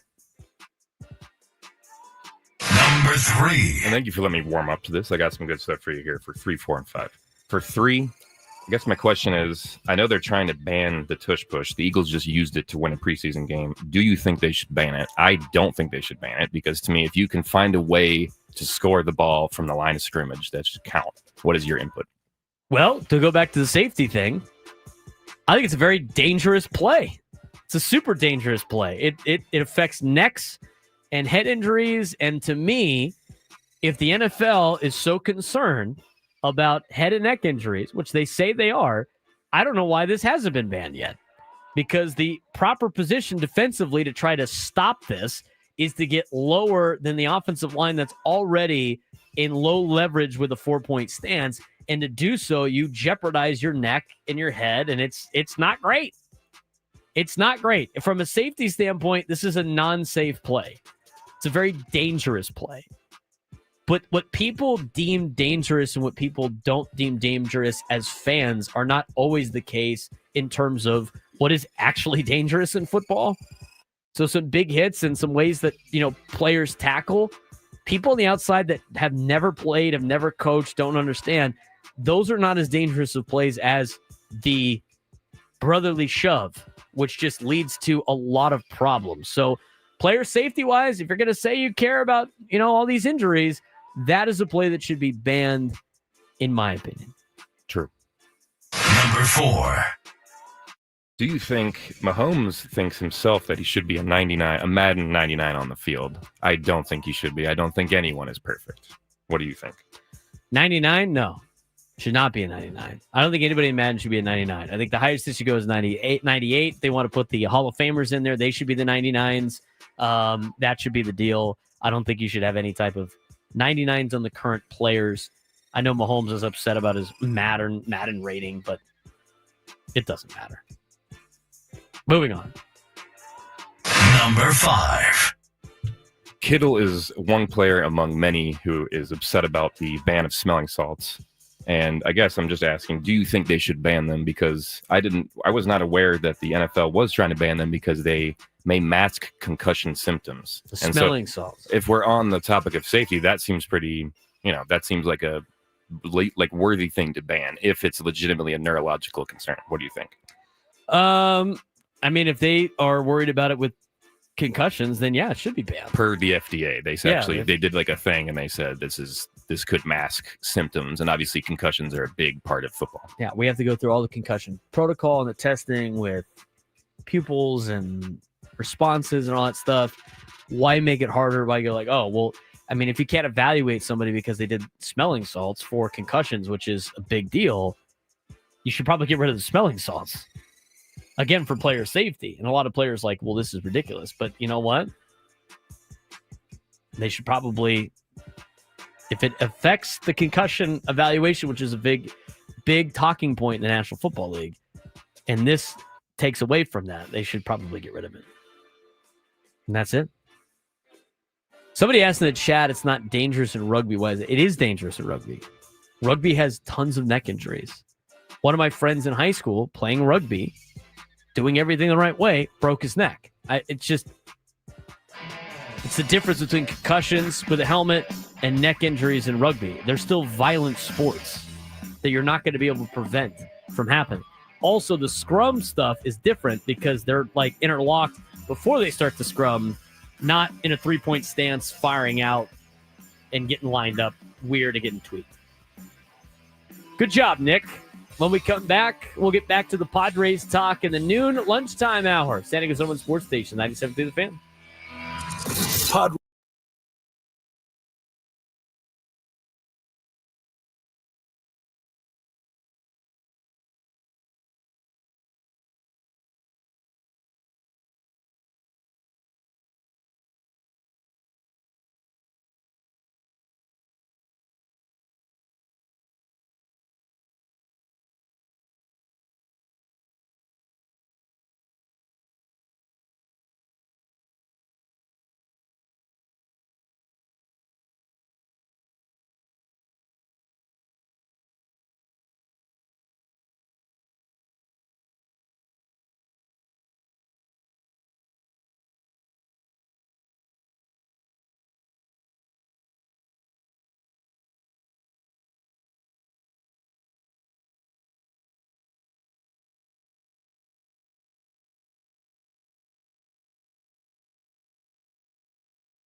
New lunchtime hour on 97.3. The Fan is presented by the Craft Taco. Bold flavors in Sorrento Valley and Balboa Park's Natural History Museum.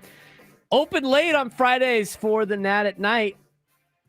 Always do a good job at the Nat at Night. So if you don't have the ability to go down to Petco Park, go down to the Nat at Night. Coming up tonight. Get yourself some Craft Taco. Well, I have to ask Nick DiNucci because I asked Frank so many times.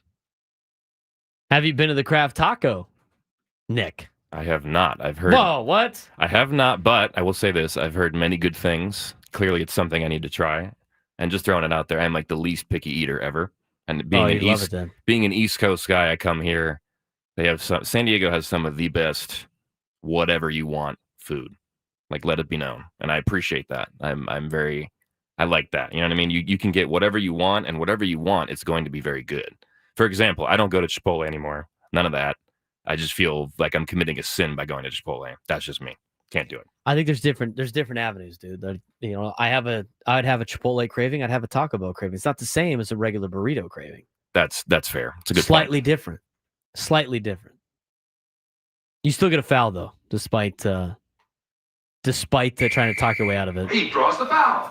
Not going to Craft Taco. It's part of the gig, dude. Somebody asked in the chat, I saw you star it.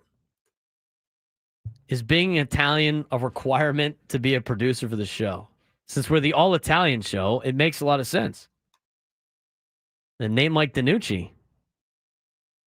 I'm just saying. Might have to be the case. If I'm going to Baltimore, by the way, I'm going to see if I can get on this Army-Navy trip again. Army-Navy game is in Baltimore. Going to Baltimore, Mr. Baltimore. What do you have to get in Baltimore? I'm a big crab cake guy. Oh, I'm not. Crab cakes. I like crabs, but I'll just be honest. For me personally, it's a lot of work to just hit the thing with the mallet over and over, and you're not going to get. It's a lot of work for not that much meat, and so I like a crab cake because typically they're a little more expensive, but I think they're worth it. You get a nice LTO with a nice brioche or whatever bun you prefer. It's just easier, much more meat, for the less work. It's just you have to work for it. Yeah, you're not trying. I mean, for me, I'm not trying to sit there and hit the crab with a hammer. I'm just not. That's just not my thing. So I'm a crab cake guy.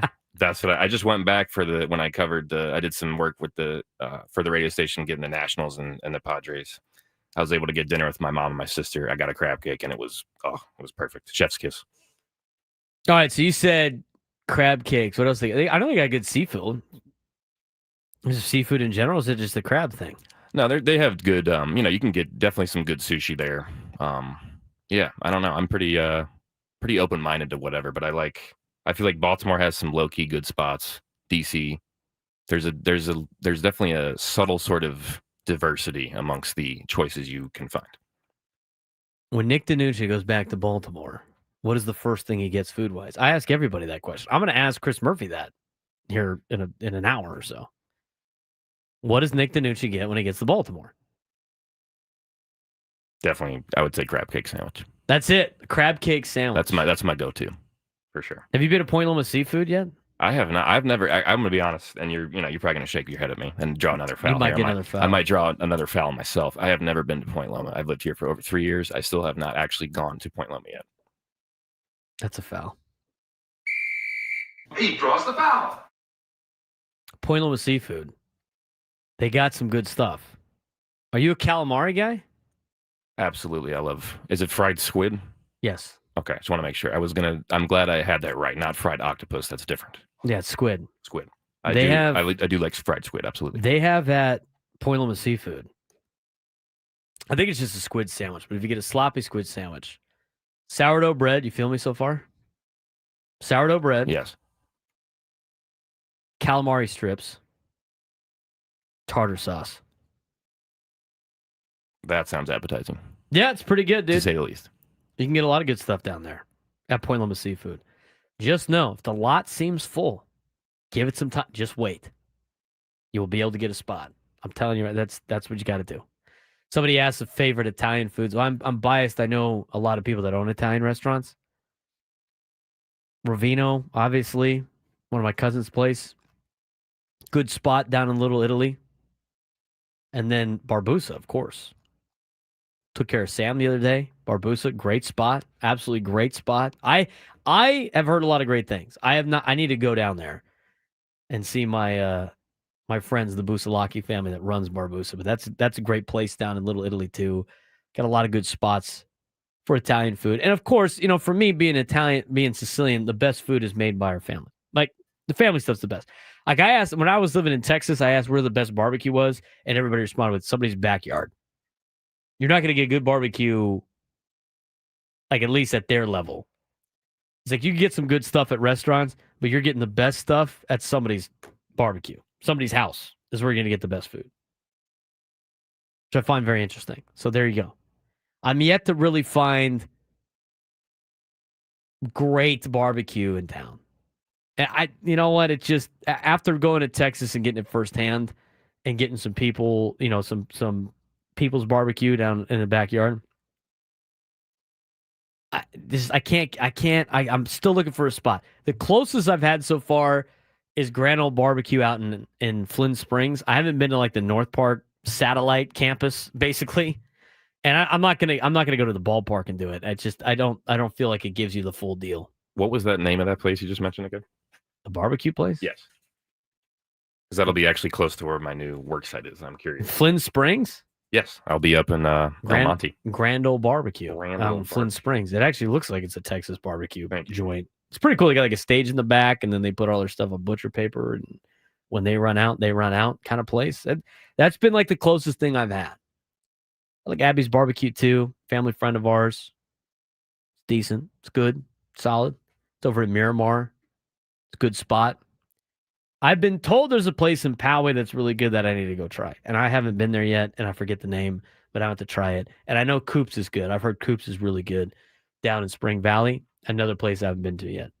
So I do have to try a couple other spots. But for barbecue, like to me, I've yet to be wowed by anything here. And there's a lot of people that have grown up in other places. They can't find the good barbecue, which I think is fine. Because you can't find good burritos outside of San Diego. You can't even find good burritos in Orange County. Orange County Mexican food is just, it falls off. As for every mile you get outside of San Diego County, the Mexican food just plummets. Just plummets. Orange County Mexican food, not it. LA Mexican food, not it. San Diego Mexican food, yes. And the same thing with like pizza, dude. Like there's a couple spots here that Frank approves New York style pizza, but you know what? You're not going to be great at everything. I remember one time I was at Gaglione Brothers down over here on Mission Gorge getting a Philly cheesesteak. To me, I've yet to have a Philly cheesesteak in town that's better than Gaglione Brothers. I just have yet to have one. I like Philly cheesesteaks. There was a couple guys from Philly that were there one time. And so we were there as a family. My dad asked about the spot. It's obviously good enough for some Philly boys to be there, right? I mean, if I'm going to a Mexican food place outside of San Diego and I'm going there as a resident of that particular place and I'm going there multiple times, it's going to have to be like, it's going to have to suffice my craving of what I have at home. So they obviously liked, yeah, it's good. It's nothing better than Philly, though. He's like, in Philly, we make everything the best. I'm like, all right, dude. I don't. I agree with you. Philly cheesesteaks in Philly, no. There's probably better cheesesteaks that are made outside of Philly than in Philly. Just my 2 cents as an East Coast guy. Wow. You know what? I think the Philly cheesesteak I had a tourist trap. I had Geno's. It was not very good. I thought it was okay. I thought Gaglione Brothers was better. But they said everything was better in Philly. And my dad did a good job. He's immediately on it. Oh, just like their burritos, right? Philly guys immediately were like, whoa, that's not fair. That's not fair. Well, you said everything was better in Philly. It's not better in Philly. You can't make a burrito anywhere outside of San Diego. I'm sorry. And have it be good for me. One thing real quick, I've spent a lot of time in Salt Lake and Denver, and Denver has very good Mexican food. Low key. Not always known across the board, but it's, from my opinion. I've gone to a few spots out there. That's a foul, dude. You don't like Denver. You don't like Mexican food in Denver. No, dude. Are you kidding me? He draws the foul. I do. This guy said Denver's Mexican food is good. It's deep. No, look, it's not as good as San Diego's, it's but it's probably decent. like sit-down Mexican food. What, do you get, enchiladas or something? No, yeah, I mean, Rocky Mountain oysters in a tortilla. It's not as specialized as the San Diegan Mexican food, but it's still not bad. Just my 2 cents. Jordan Dixon reads, that's your third foul, big dog, all in one segment. You better pace yourself now. I got to eject myself from the studio. I'm just gonna walk out. You got both jobs. I can't believe this guy said Mexican food in Denver, dude. 833-288-0973, 833-288-0973. We got time for a phone call here. Emily and El Cajon, you're on the Braden Surprenant Show. What's going on, Emily? Hey, I wanted to add to your barbecue list a Chris Ello sandwich at Cali Barbecue in Spring Valley. You have a Chris Ello sandwich? Yeah. Wow. I'm going to have to try it then. Yes. Yeah, you might have to give it a try. I don't know if you like wet barbecue or the dry barbecue. I prefer dry. If I'm going to do sauce, it's going to be on the side. So what is on a Chris Ello sandwich at Cali Barbecue? You know, I couldn't tell you that one. I do deliveries, and I went in there one day, and I saw his name on the menu, and they briefly said it on their show. But, yeah, Cali Barbecue. I'm going to have to look this up real quick. Emily, I appreciate the phone call. Cali Barbecue. The Cali Comfort Barbecue? Cali Barbecue, Spring Valley. Chris Ello's pork sandwich. I'm sorry? Why am I just learning about this today? Chris Ello's got a barbecue sandwich named after him? A Chris Ello pork sandwich. Named after our original favorite SD Sports radio host, named a top 5 sandwich in San Diego by the Union Tribune. Wow. What is on this? Add to cart. What's on it? I have a description if you like it. Give me 1 second. Yeah, what do you got here?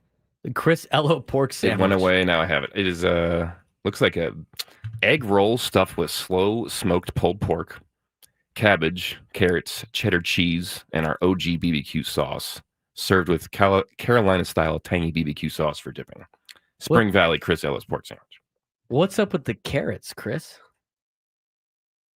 Carrots?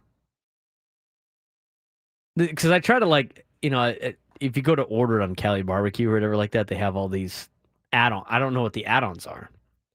And they have these sides. It just didn't say exactly what was on it. Chris L's got a barbecue sandwich. Nate Taylor, old man sandwich. Carrots. The carrots, those better be in like coleslaw or something like that. I tell you what, a pulled pork sandwich with coleslaw on it, it's not bad. Not bad. It's an egg roll is not like an egg roll that you would get at a Chinese food place. They're talking about the bread. The bread is yeah. No, and I'm glad you clarified that because the chat's obviously asking. Good stuff. Good stuff. Slaw is a waste of space on a sandwich. Hey, it's not bad with pulled pork. I'm gonna tell you. I'll have to try Cali Barbecue. I am willing to be wowed by any barbecue place in town. I will be wowed by any of them. I have yet to find barbecue that is up to the stand, and I have high standards for barbecue.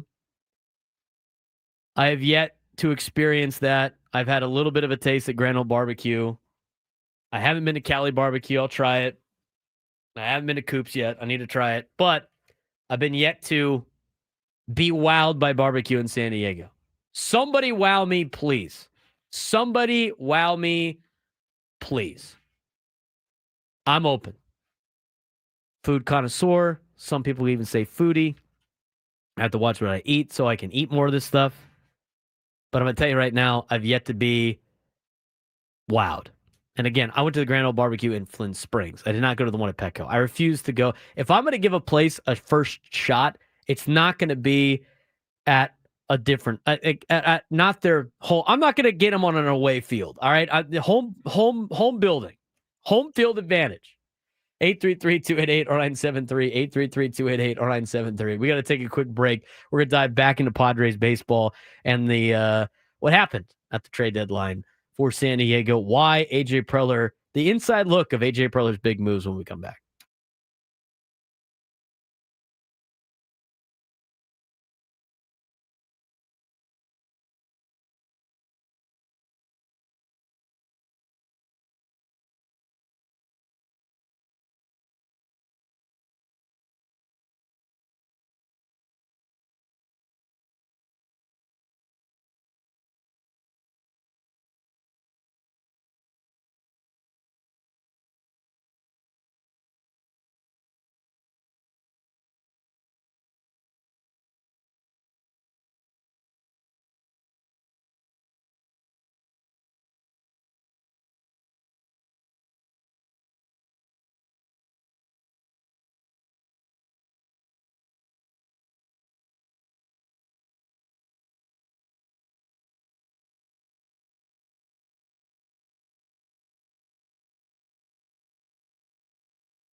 Sparked a lot of debate in the noon lunchtime hour barbecue talk today. Baseball coverage, which we're going to get back to here momentarily on 97 through the fans, presented by T-Mobile. Head to T-Mobile.com, get a great deal on iPhone 16 Pro. Smoking Jays. I think it's the Poway place. Smoking Jay's Barbecue in Poway. That's the place I need to go visit too, because I don't live far from Poway. And I haven't been to Cali Comfort yet either. I got to see. Chris L's got his own sandwich at Cali Comfort, which is awesome. That's hilarious. It says it's award winning. That's even better. If Chris L's name is on something, it better be a hit. I'm just saying. So, and everybody's got their opinion now. This place sucks. This place is great. No, that place is great. This place sucks. I'm willing to try it. 833-288-0973. 833-288-0973. Kathleen in Chula Vista, you're on the Braden Surprenant Show. What's going on, Kathleen? Hello? Hello. What's going on? Oh, hi. Hi, Braden. Hi. I listen to you every day on your show. One time I talked to Frank about T-shirts. I'm recommending the Barbecue Pit from National City. Barbecue Pit from National City, says Boston Kathleen. Island. All right, I'll add it to my list. Kathleen, I appreciate the phone call. She was adorable. Barbecue Pit. Can you add it to the list over there? Are you writing this down, Nick? All right. Good spots to go to. 833-288-0973. 833-288-0973. Brad and Escondido, you're on the Braden Surprenant Show. What's going on, Brad? Braden, how are you, man? Hey, coleslaw is like Yuli Gurriel. There's just no room on the roster.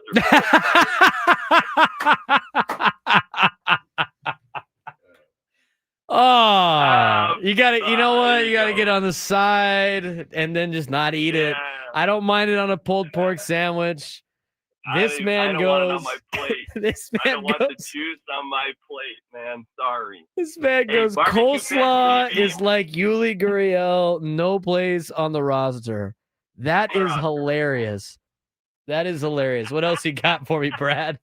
Barbecue Pit in PB. I think there's still one around. Best ever. They dip the buns in the au jus. Oh, nice.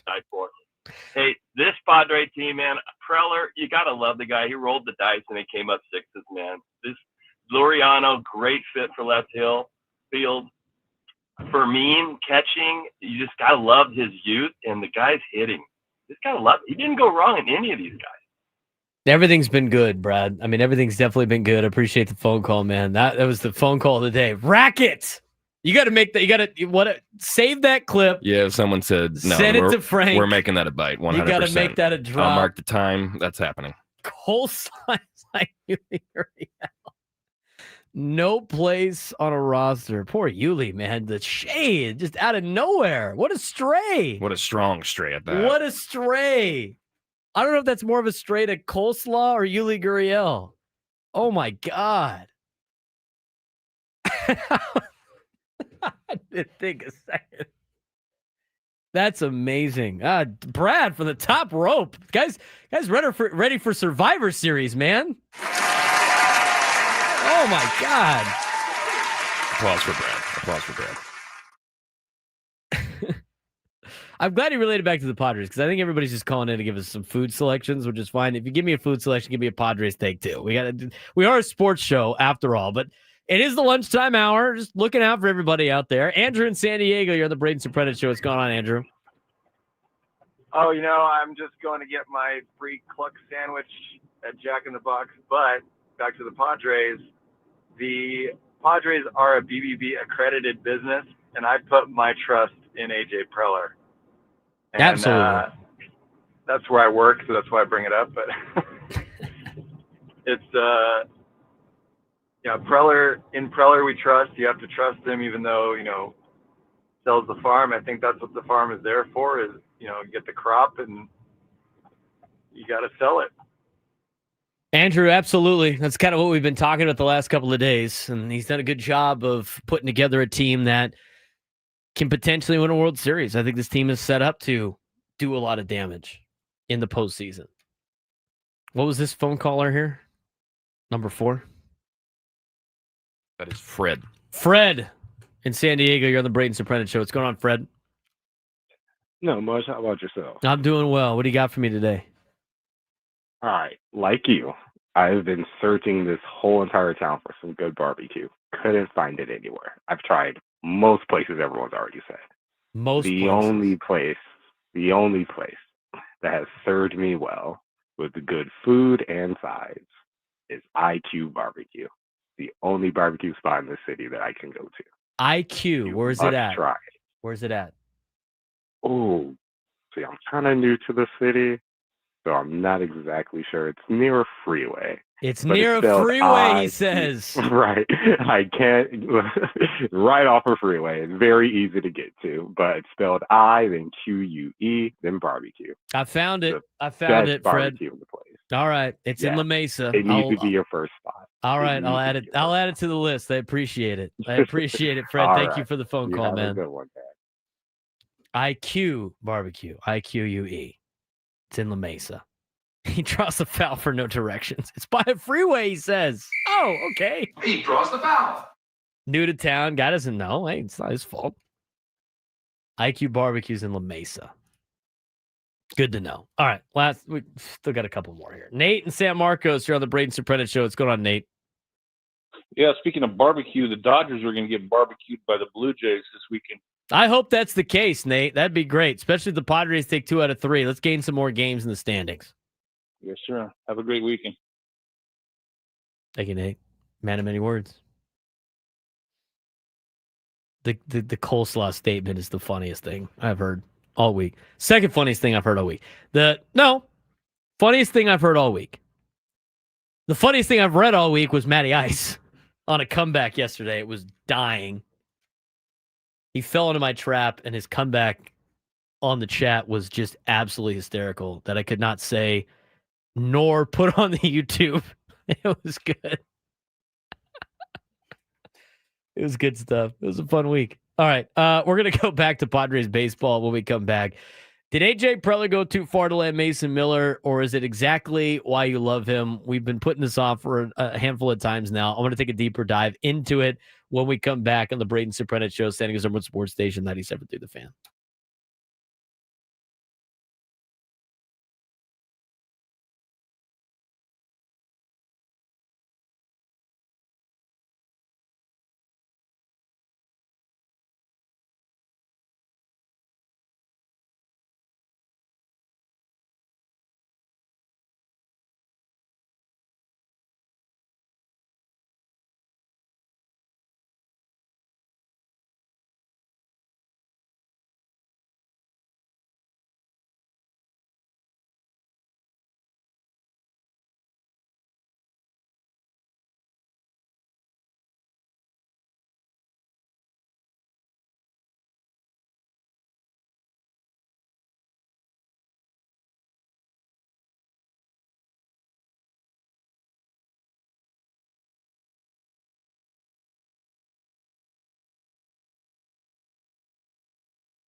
It's definitely been the noon lunchtime hour. We haven't gotten to the food stuff in a long time. We're done talking. Went off the rails a little bit. This noon lunchtime hour is brought to you by the Craft Taco, bold flavors in Serrano Valley and Balboa Park's Natural History Museum, open late on Fridays for Nat at Night. Got a lot of good recommendations. I didn't show you the doc. We have a document, Nick. We have a document that we have a list of all the food recommendations, places that we have to go check out. Did you write some of those names down? In general? All right. I did. We got to pass it along to Frank to add to our list because we got to go try these places. I got to go to Smoking Jay's. I got to go to Cali Comfort Barbecue. Get the Chris Ello sandwich, which is awesome. Award-winning sandwich for Chris Ello. That's the best part. And there's a couple other places, obviously, that we got to go check out, and it's great. All right. Let's go back into Padres baseball.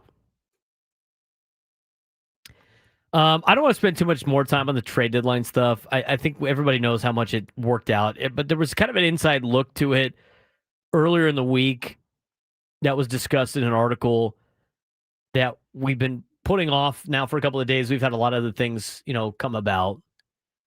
But the question that arises, and the big question I think at the trade deadline was there was two. There was one about overpaying maybe to land Mason Miller. Is it worth giving up a guy like Leo DeVries? Did AJ probably go too far to land Mason Miller, or is this exactly why you love him? And the other one, obviously, was the Freddie Vermin deal. So AJ Preller did it again, outmaneuvered big market teams, and pulled off the splashiest deadline deal by landing elite closer Mason Miller from the A's. And once again, he did it in classic Preller fashion. The A's initially weren't even willing to engage with the Padres. Preller asked them for the names of pitching prospects they liked from other teams to try to acquire those players in a 3-team deal to potentially land Mason Miller and JP Sears. The A's refused. They wanted a clean, direct deal. The Phillies, the Yankees, the Mets were all in the mix, but none were willing to give up what Preller ended up giving up. The Padres eventually parted with top prospect Leo DeVries and 3 promising arms. The trade came together only after A.J. Preller added Freddie Fermin, Ryan O'Hearn, Ramon Laureano, Will Wagner, and Nestor Cortez, giving San Diego a more complete roster. He had all of these in the bag. He was working on all of these. And at the point where he knew he was probably going to get most of these deals, he pulled the trigger. Now, A.J. Preller insists this wasn't about wearing the A's down. He says the deal only happened because the Padres felt they were building a legit title contender. This is something that was kind of laid out earlier in the week. Now, something that happened more recently, at least in the news, as more of these stories start to trickle out on the trade deadline. One of them was the fact, and Kevin Acee had this, that the Padres and A.J. Preller threw in a couple more prospects to get the Orioles to pay for Ryan O'Hearn up until league minimum, and to get the Orioles to pay for Ramon Laureano up until league minimum. Those are the two major deals. So that was one of the potential moves that were made, right? That was one of the one of the details that we have now received on the trade deadline. I mean, the inner workings of A.J. Preller for a trade deadline is really remarkable to watch. I mean, it's truly crazy.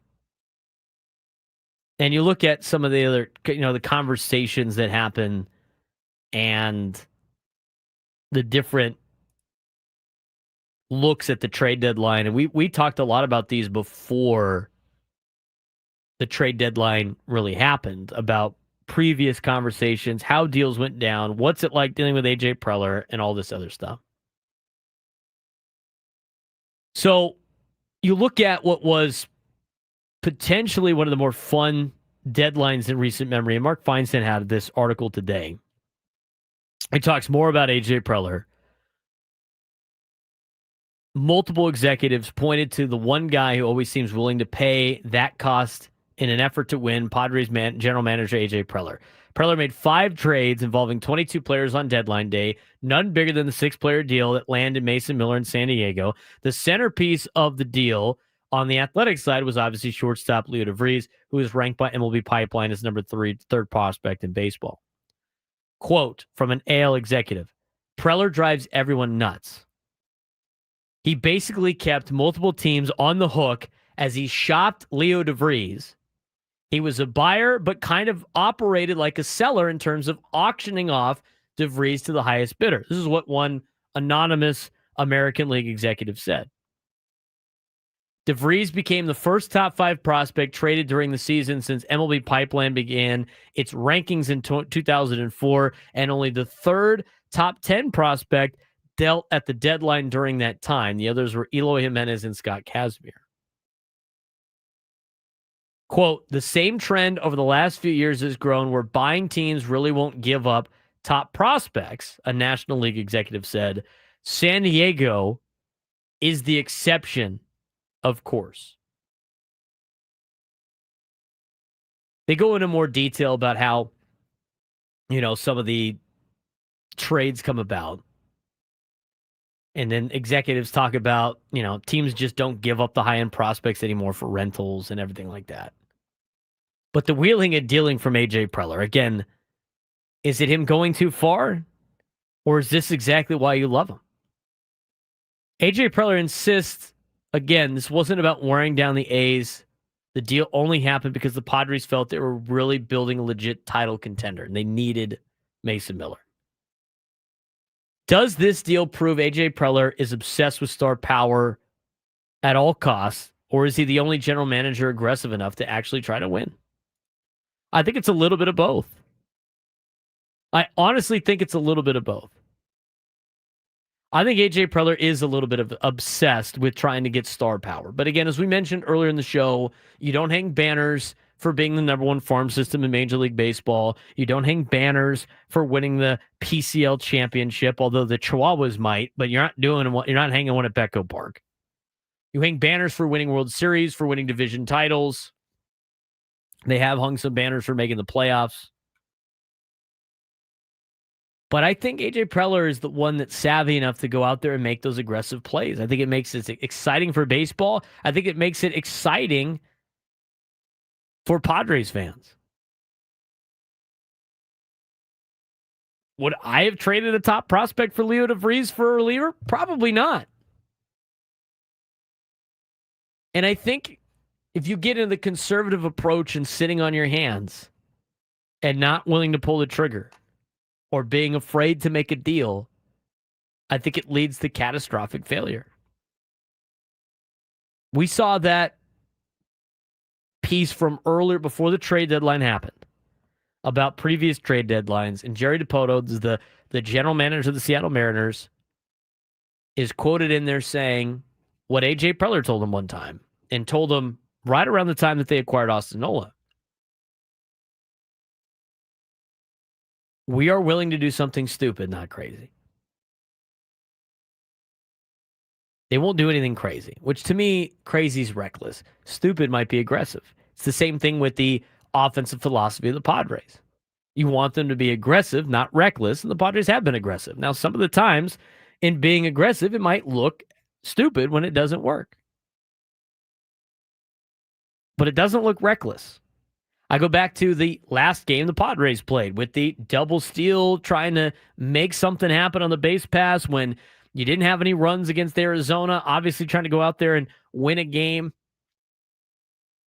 It's an aggressive behavior to do that play, and some would say it's stupid with Jake Cronenworth at third and Luis Ariz at the plate, but it's not reckless. I don't necessarily think it was stupid. I thought it was aggressive. I think aggressiveness can come across as maybe stupidity, but at the same time, I'd rather have the team wheeling and dealing. I'd rather have the team taking chances. I'd rather have the team being aggressive, whether that be in the front office with A.J. Preller or on the field with Mike Schilt. I think it's one, way more entertaining, and two, fortune favors the bold. I'd rather have the organization that takes risks and wants to go after something and go get it than the one that's just going to await for that thing to arrive. And A.J. Preller is the general manager that's going to get after it. He's going to go after it. He's not going to be the one that waits for something to fall into his lap. Did A.J. Preller overpay? Or did he just outwork the competition? I mean, it sounds like Leo DeVries was getting dangled in a lot of different areas. I think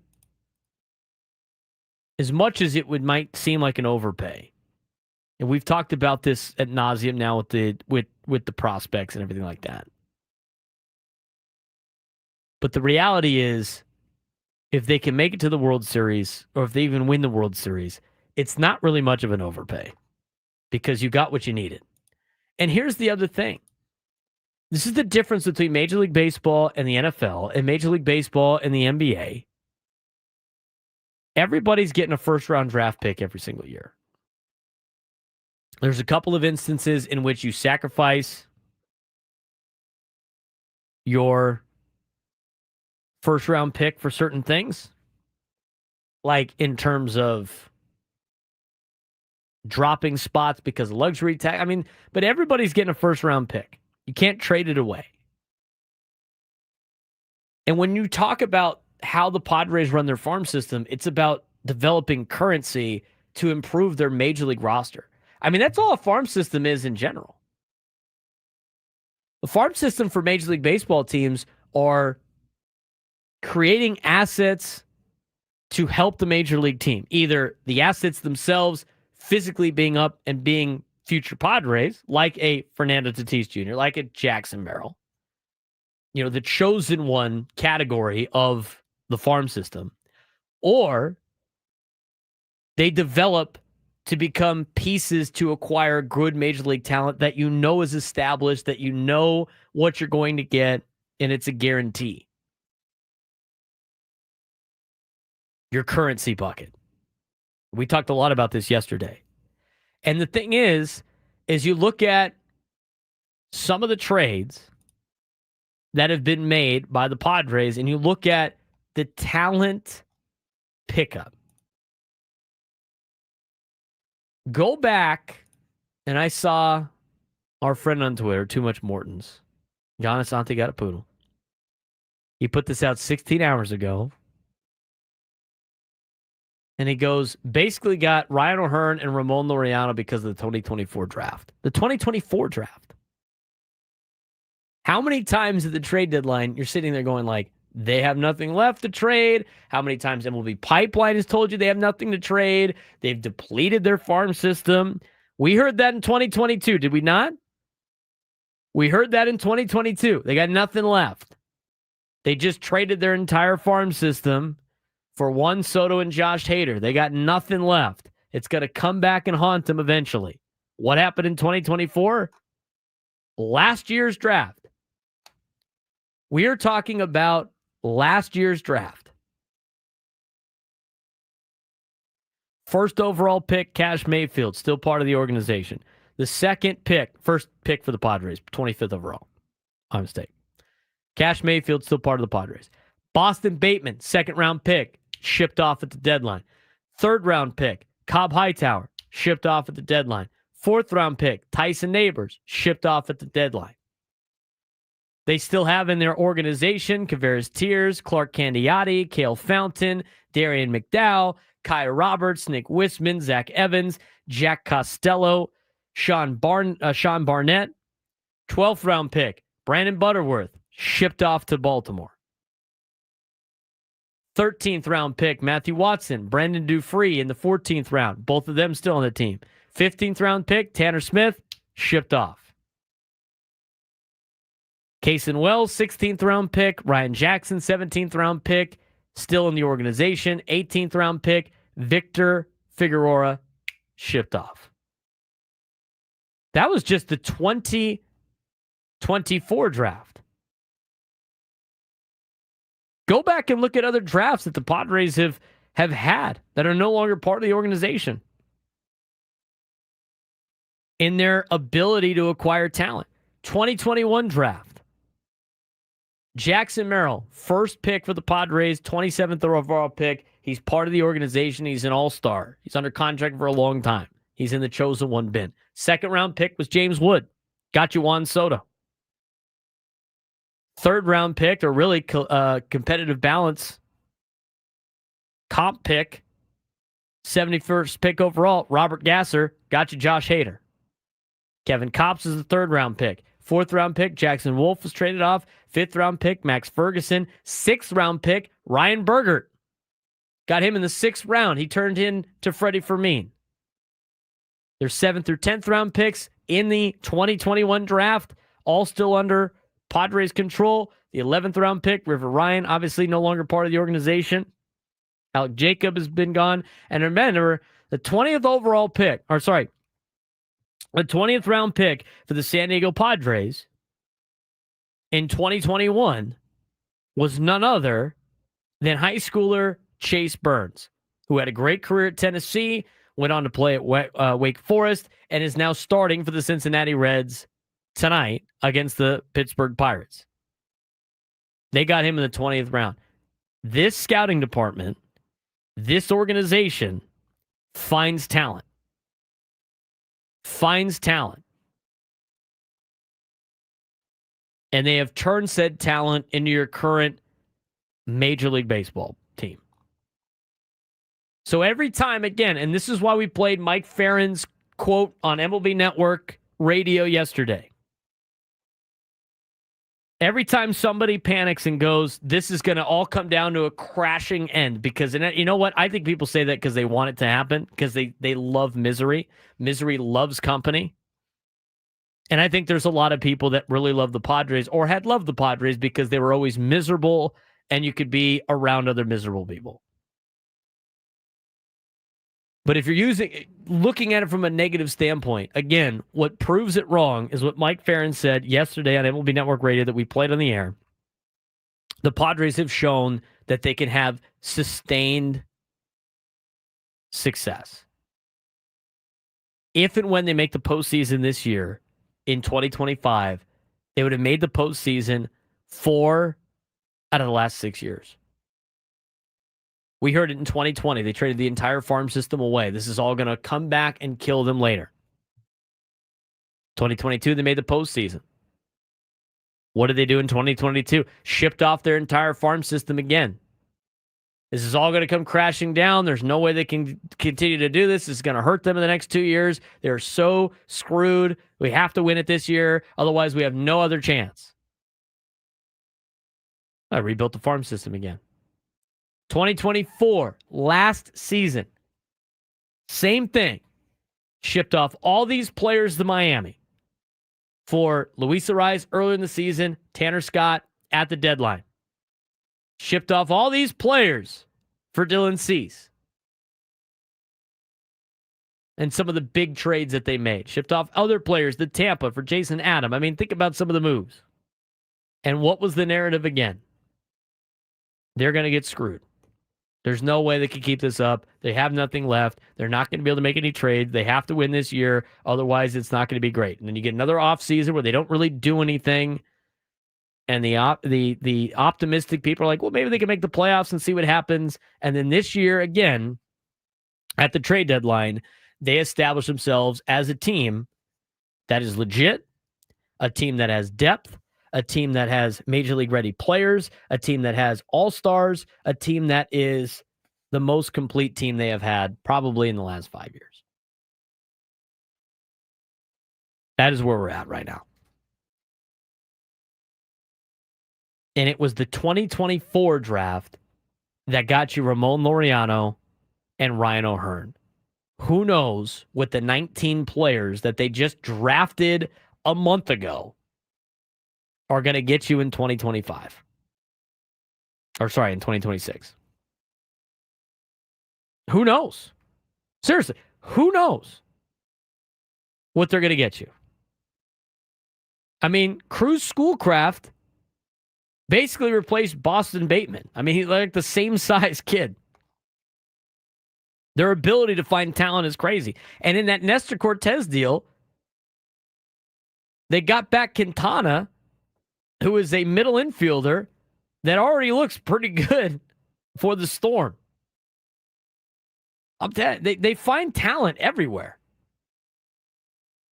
That's why it's not like a major. That's why I don't think it's that big of a concern. This is why AJ Preller has done such a great job as the general manager of the San Diego Padres. It's that ability to continue to find talent and to continue to put together great Major League Baseball teams.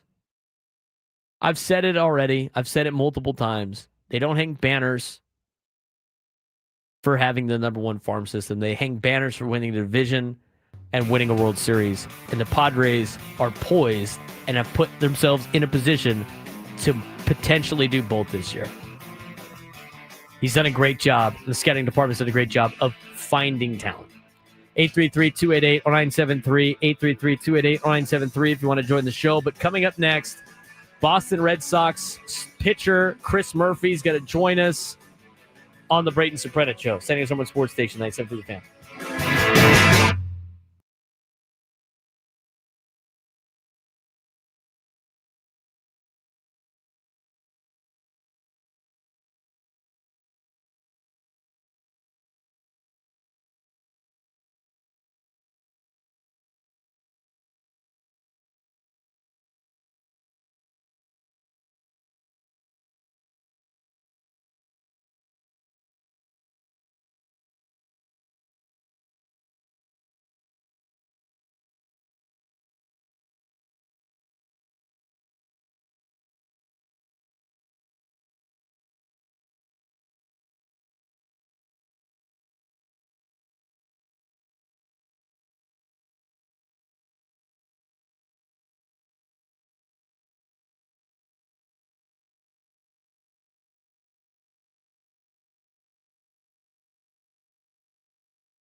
1 o'clock hour on the Braden Surprenant Show, San Diego's #1 sports station, 97.3 The Fan. Getting ready for Padres baseball coming up at 6:40.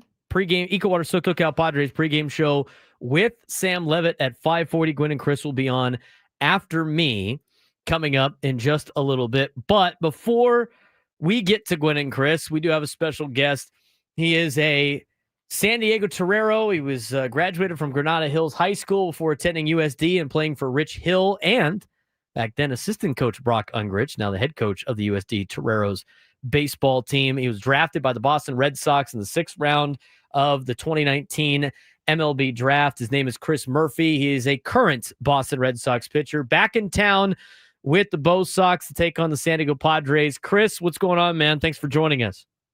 What's going on, Braden? Thank you for having me. Absolutely. So I just missed you at USD working for the baseball team. A lot of your teammates I have gotten to know over the years. Some kids that I actually coached high school football with were on your senior year team. I now get to work with Grady Miller, one of your teammates, and of course Brock Ungrich. I was texting Brock last night about you coming on the show. Brock says you're excited to be back in San Diego. What's it like coming to the place that you played your college ball? I love this place, man. I mean, I'm sitting in my hotel room just looking out at the bay, and it's gorgeous. It's one of those things that just, it's like riding a bike being down here. I miss this place a lot. Beautiful weather. Played golf yesterday, and they were like, "Oh, sorry, it's a hot day." I'm like, "Are you kidding?" Chris Murphy, Boston Red Sox pitcher, joining us on the Braden Surprenant Show. Tell us about your time at USD, why you ended up going to play for Coach Rich Hill and Brock Ungrich, getting to work with Matt Floor as well. Some of the guys there at the time you were there, and what USD baseball is all about. Yeah, so I really kind of learned what a team should be, like a great group of guys, just one of those environments where they're your friends on and off the field, and kind of learn that in college, and you get to pro ball and it becomes a little more individualized. But when I got recruited by Coach Hill, I had just decommitted from UC Berkeley. They went through a coaching change, and USD kind of just fell into my lap, and I couldn't really say no. Did you take one 20-minute visit to the campus and you're like, yeah, I want to go here. And I've heard about the new facility now, so I can't imagine what it would be like going on a visit there in these days.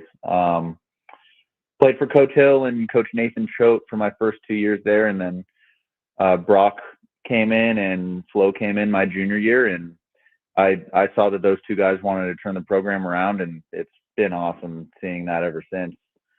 Definitely learned how to be an adult in college and kind of handling my life and learning my routines as a baseball player, and just kind of how to handle yourself on and off the field. We're talking with Chris Murphy, Boston Red Sox pitcher, in town, obviously, with the BoSox to take on the San Diego Padres, joining me on the Braden Surprenant Show. Let's talk about the season so far for the Red Sox. Obviously, guys picked by a lot of experts to win the American League. Got off to a little bit of a slow start, but have really gotten dialed in the last couple of months. You're right there in the thick of things in the American League East standings. What is the team atmosphere, team vibe like heading into this series? Especially just coming off of a very fun trade deadline around Major League Baseball. I think since I joined the team about a month and a half ago, I was coming off Tommy John. So I was on a rehab assignment and then just came back up and kind of joined in right on that like 10 game win streak that we had, and then took 2 or 3 from the Dodgers, took 2 or 3 from the Twins, swept the Astros, and it's been fun. Like, we got shirts, we say we're tremendously locked in. Romy Gonzalez has coined that term. It's been a fun group. This group of guys we're just fun enough, just young enough to kind of just play fun baseball. I think that's something that's different this year between 2023 and now. Didn't experience last year, but these guys are firing on all cylinders. It's awesome having Bregman back in the lineup, and guys like Rob Refsnyder and Romy Gonzalez and Roman Anthony. All those guys are doing their things, and everybody's kind of doing their job. And I think that's kind of one thing. Keep kicking the can down the road. Everybody does their job every single day, and if someone can't do it that day, someone else is there to pick up the slack, and I think that's what good teams do. What's it like playing for Alex Cora? AC is an awesome guy, man. Just been around the game for so long, so much feel, just savvy in terms of that. And he's a player's manager. You hear all these players say that, and I can't say enough good things about him. He's intense, but at the same time, you're going to get honesty out of him, and he trusts every single guy on the team, and I firmly believe that. And you can see it when we get out there. We want to play for him, so I would say that's awesome at that point. We're talking with Boston Red Sox pitcher Chris Murphy. He is a graduate of Granada Hills in Southern California. USD Torero, drafted by the Red Sox the 6th round in the 2019 draft. Obviously, member of the Red Sox in town this weekend. Chris, you got some fun left-handers in your guys' pitching staff. Aroldis Chapman, a veteran that has been there and done that. Obviously, starting pitcher and Garrett Crochet as a left-hander. Yourself, one of the lefties in the staff. And a lot of guys that have accomplished a lot of great things. What's it like talking pitching with your guys, with your pitching staff and a lot of the veterans you have on the team? Talking pitching just in general with more than just the lefties. I talk to a lot of righties on how they get righties out, or lefties how they get lefties out, and just little things like that. Watching each other's routines, and Aroldis Chapman's a freak of nature, and I can't comprehend half the things that he does, and it boggles my mind every single time. And it's pretty cool to share a bullpen with a guy that I don't know if there will ever be someone else like that guy who's dumbbell pressing, overhead pressing 120s for 8, and then he's throwing 101 3 hours later in the game. Does just make it make sense. But just good baseball knowledge, good fun bullpen. And then Garrett Crochet is one of the funniest guys off the mound, and then he walks in. He's an absolute competitor, and it's awesome watching him do his thing. And Sneaky's 25 years old, 26 years old. But a guy like Justin Wilson in the bullpen, probably the most slept on guy. Like, he has 10 years of major league service, been around the block, and just a good guy to spit ideas off of, because he's been so consistent his whole career. And just those little things go a long way in terms of a pitching staff. Well, you're back in San Diego and have an opportunity to pitch, obviously, this weekend in a place that means a lot to you. But, staggered, the bullpens are really nice, like close to each other in most ballparks, just like Petco Park. For a guy that's out there in the bullpen every once in a while, I mean, do you guys ever exchange conversations with the other team's bullpen? Not during the game, unless there's we had the bench clear with Neris and our third base coach against the Astros, and bullpens are right next to each other in Fenway. We're running back, and everyone's like, "Did anybody see what happened?" Just like, "No, I didn't see what happened. We just ran out here." But other than that, if you know anybody, you talk to them pregame. In the minor leagues, I've definitely done some talking with opposing bullpens, but in big leagues, it's time to lock in, ready to go. What's your approach during a game, waiting for the phone call and going into games? I mean, obviously there's days that you think that you're told you're hot. There's other days that you might not be hot, but what's the process like for Chris Murphy when that phone rings? I go about my day, my routine in the bullpen is if I'm hot or not. No, I don't want to sit down for 9 straight innings, even if I'm down. I'll get up, move around in the third, move around in the fourth, do some stretching, some plyo balls, and then when that phone rings, like, that adrenaline's going to get you ready, and you just trust that you're there, you're ready to go when that phone rings. Other than that, I try not to think about it, and it's go time. How many friends and family going to be there tonight? Quite a few. My mom's in town with a few of her friends. I've got some friends from back home in LA, and some fantasy football guys are going to be. I got them some BP passes. They're going to be behind home plate today during batting practice. Chop it up with them a little bit, and I'm looking forward to this series. It's going to be fun. Should be a lot of fun. We appreciate you coming on, but before you go, I have to ask this. We have a lot of San Diego natives that come onto the show that represent a lot of their teams in Major League Baseball. It's cool to see San Diego baseball represented. You're obviously an adopted part of that family, being a USD Torero and having this place mean a lot to you. When you come back to San Diego and you come back to visit your college and everything like that, when you have time during the off season or even right now, I know you said you played golf, but what is the one place you have to try to go to food-wise in San Diego when you come back? Tacos El Gordo. Not the one in downtown, the one in Chula Vista. Got to go there. Probably going to go there tonight. I was thinking you'd say JV's or somebody over close to campus. JV's is great. JV's is great. Matador is great. But Tacos LG, man, like I'm fiending for that. Or In-N-Out. Like I haven't had In-N-Out in a while either. I'm trying to think of other San Diego food that I've been really missing out on. I'm sure think you'll come straight up. Tacos El Gordo is the first thing that comes to mind. Hey, But California burritos are going to be in the clubhouse today. Whether that's good or bad for us, I don't know. But I need a Cali B today. So how does that work exactly? Do they have the clubby down there that cooks for the teal, or yes. or the San Diego guys are just that roll into town and be like, hey, we got to get some Mexican food here?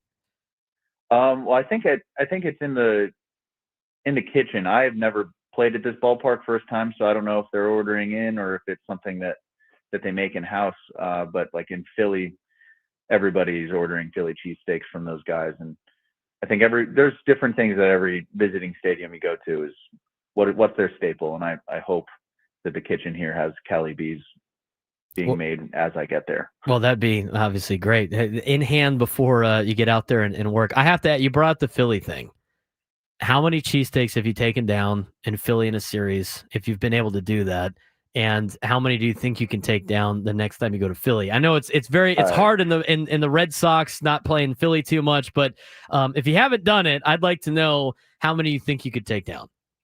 Tell you what, I had one each day that I was there, and I was extremely full after one. I doubt that I could even do two, and like I'm sure I could spread them out, but the single day record's never going to be beat. 10.5 done like 2022 by a player. That's ridiculous. 10.5 gigantic cheesesteaks in a day.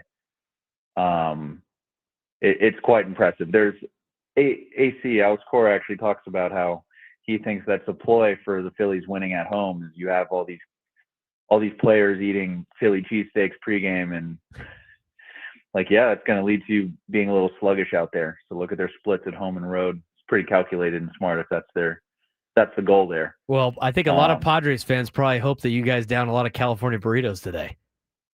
Probably. I'll probably stick to my one and call it a day.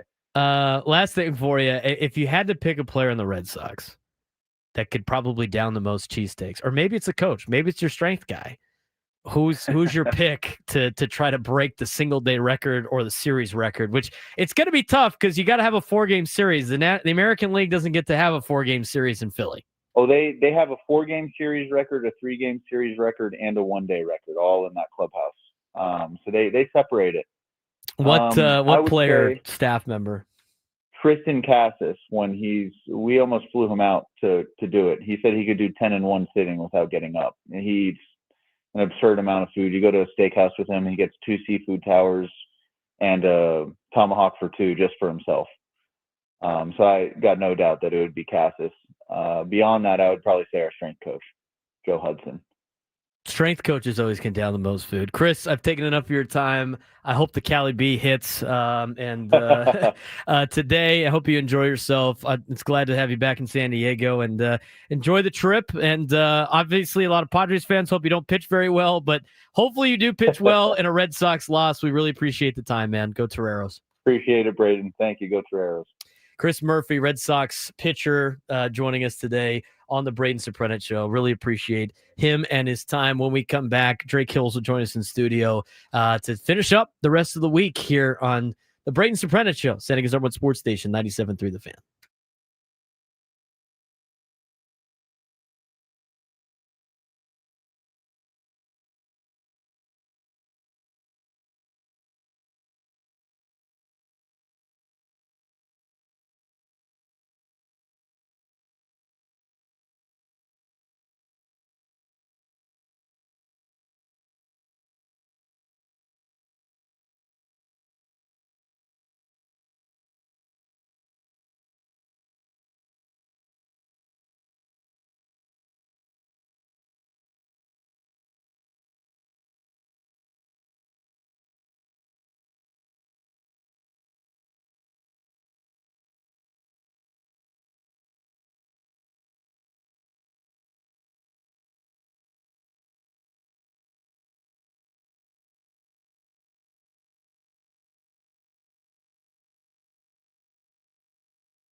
Like right now?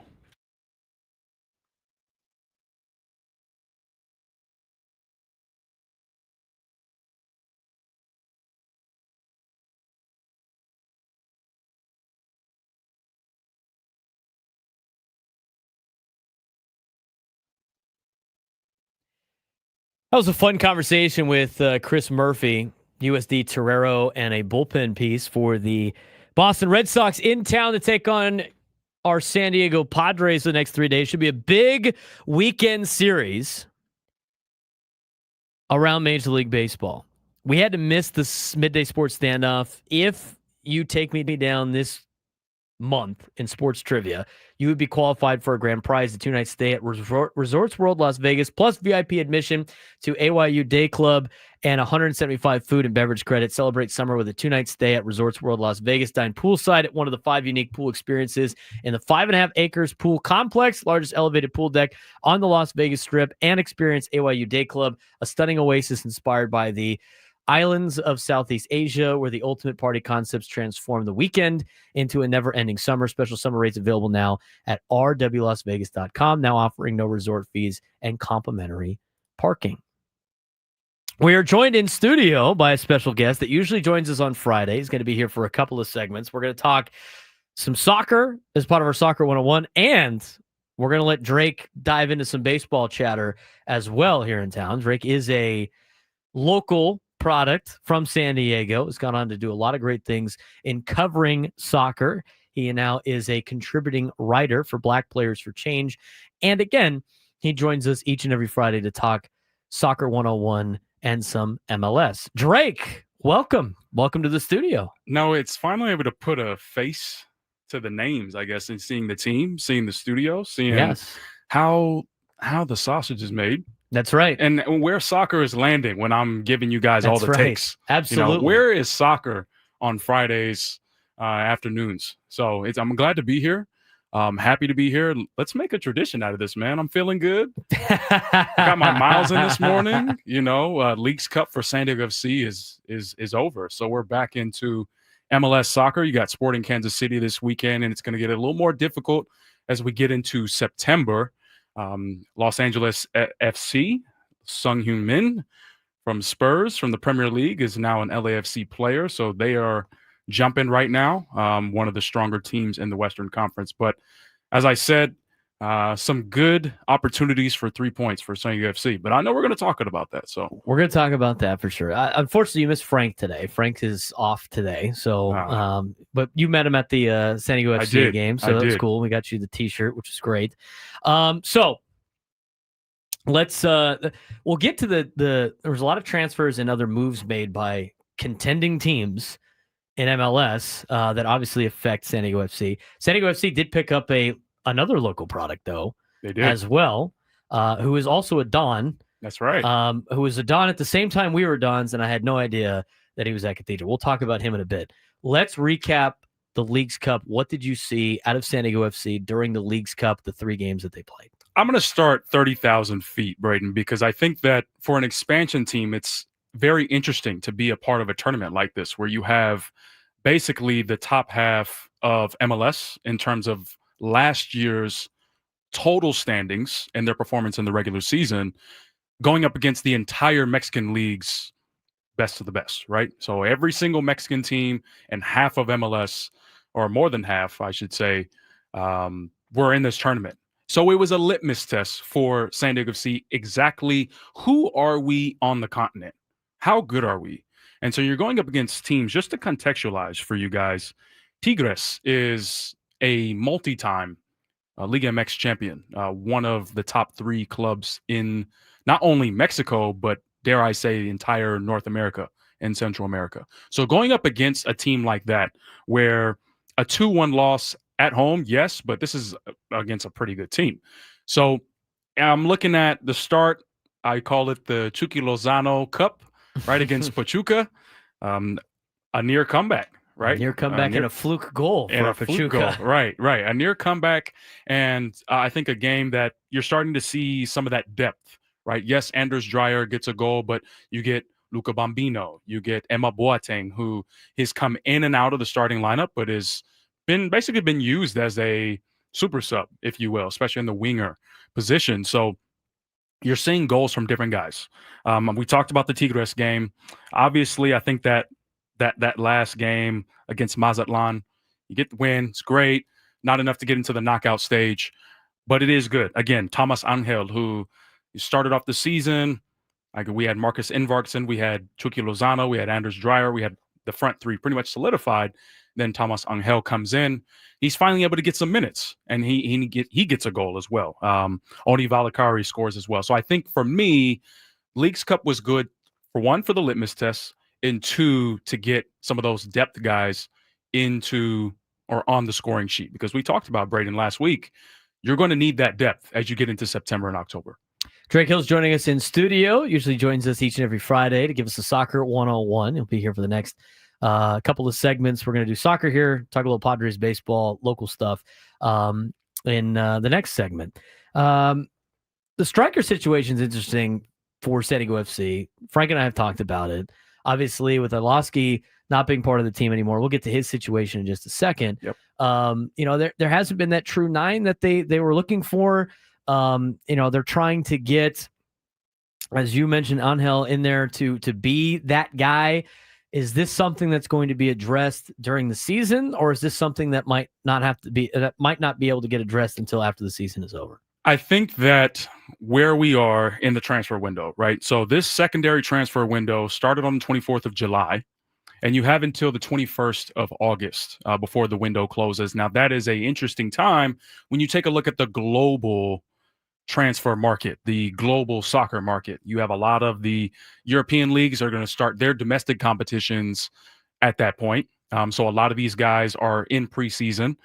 So that's good for MLS. That's good for San Diego FC if you are in business and trying to bring someone mid-season internationally. But I think the new rule where now MLS is allowing teams to pay actual money for players inside the league. You couldn't do that before. That is, and I know we'll kind of talk about our new winger for San Diego FC and how that deals an example, but there is an opportunity where I think San Diego FC might be looking at potentially an intra-league transfer as opposed to an international buy that's going to cost a lot of money. We're talking high 7, maybe 8 figures, maybe, depending on the guys that they're looking at. But I think overall, let's just think about what type of striker that could come. This is a rights to dream product. It's similar to like a City Football Group, where Manchester City, New York City FC, Girona in Spain, where they're looking at kind of an overall model. I think San Diego FC is very similar, where they're looking at obviously opportunities of players that have come through the Danish league or other leagues that they also operate in, like Egypt. So we'll see what type of product, but I don't think it'll be a big splash like we've seen from LAFC or other clubs in MLS. Tyler Heaps joined the morning show. That's right. Yesterday, and explained the Arlovsky situation. For people that missed that, what was your takeaway on the Arlovsky situation? Obviously, so he was on on loan. He gets sent back to his parent club. Mm-hmm. They couldn't find a deal to potentially buy him out of said loan, and then he ends up with the Philadelphia Union. And then San Diego FC fans are like, "Why didn't we even try?" Tyler Heaps gave a good explanation of why it worked out for Philly and did not work out for San Diego FC. What was your biggest takeaway on the Arlovsky situation? Big MLS, I guess you can call it fair. You can call it, maybe big MLS tradition, big MLS, typical MLS, right? Okay. Obviously, when you're trying to negotiate with a player, obviously the books matter, but also the deals matter. And if you're an expansion team that may have a different outlook on what you're trying to do financially. But also, I think that a player on loan is always a little more difficult when the actual clause is not put in where you have an automatic purchase price at the end of the loan. And he obviously wanted a lot of money for the success that he had. Exactly. And then, being here in hometown. And then Philadelphia ends up not paying what he wanted from San Diego FC. Exactly. But at the same time, you're going to go into a club who clearly wants you for minutes, might get a couple more starts, and for a team that is in playoff contention in the Eastern Conference. Not only playoff contention, but I'm not going to say that they are 100% Supporters Shield favorites because I think that's FC Cincinnati. San Diego FC may also be in that position. We'll see. But it is interesting where it's a typical MLS situation where I think that if the loan timing wise had been a little bit different, maybe there would have been a little more leverage to get a deal done. Obviously, good for Milan to stay in MLS and kind of continue his form from goal scoring. But I think later at the end of the season, if we look at both parties, both San Diego FC and Milan, I think they both would have wanted to continue what was a good run and probably consistent starting minutes for someone who took advantage of opportunity from injuries, but also clearly was able to go up against the best teams and score at a historic record. San Diego FC got a brand new player.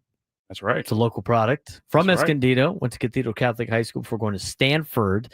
Tell us about the new addition to San Diego FC. Corey Baird, a U.S. youth international. He has been in MLS and been around MLS for quite some time. You mentioned, Braden, that he was at Cathedral. He was in my class, actually. Okay. So we knew each other a good, decent amount. And Corey was one of those guys who was kind of ahead of most of the pack. He gets an invite to go to the U.S. residency program in Bradenton. Obviously, the U.S. Residency program no longer exists, but for those who don't know, the residency program is essentially the best of the best of every class. They're bringing you into a national team setup overseen by U.S. Soccer at the IMG Academy, and you are essentially brought in and grown as a development. You're a U.S. Development Academy, and so he went through that, played at the Nike Cup, went to RSL's Rio Grande spot in Arizona, came up through Real Salt Lake's Academy, as you mentioned, went to Stanford. Yeah, I say you could say it's a pretty good program. Yes. Won a couple of trophies. No Yes. big deal. Obviously joins RSL as a homegrown player and has since been in MLS. This is a guy who has played on teams: Houston, RSL, as I mentioned, LAFC, FC Cincinnati. So becoming somewhat of an MLS journeyman and someone who knows the game, who knows how MLS is played, gives the depth that I think we've talked about, particularly up front. He's a winger, has the speed, is able to run behind, able to play and link up with someone like Chucky, someone like Andres Dreyer, Thomas Angel, if he's in the middle. So this is a good addition. As I mentioned earlier, now that you're able to pay trade cash for other MLS players inside the league, this is good business for San Diego FC. We need to take a break. Drake Hill's joining us in studio. We're going to get a quick preview of their game tomorrow against Sporting KC, and we're going to get some Padres takes out of Drake Hills as we talk Padres baseball. Big weekend series against the Boston Red Sox before we pass it along to Gwen and Chris coming up at 2 o'clock. I'm Braden Surprenant. It's Braden Surprenant Show rolling on, San Diego's #1 sports station, 97 through the Fan.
1:38 on a Friday. Braden Surprenant Show, joined by Drake Hills in studio. Going to take it all the way to Gwen and Chris. And real quick, Drake, before we dive back into Padres baseball, San Diego FC, Sporting Kansas City tomorrow in KC. Games at 5:45 Pacific time on Fox Sports 1.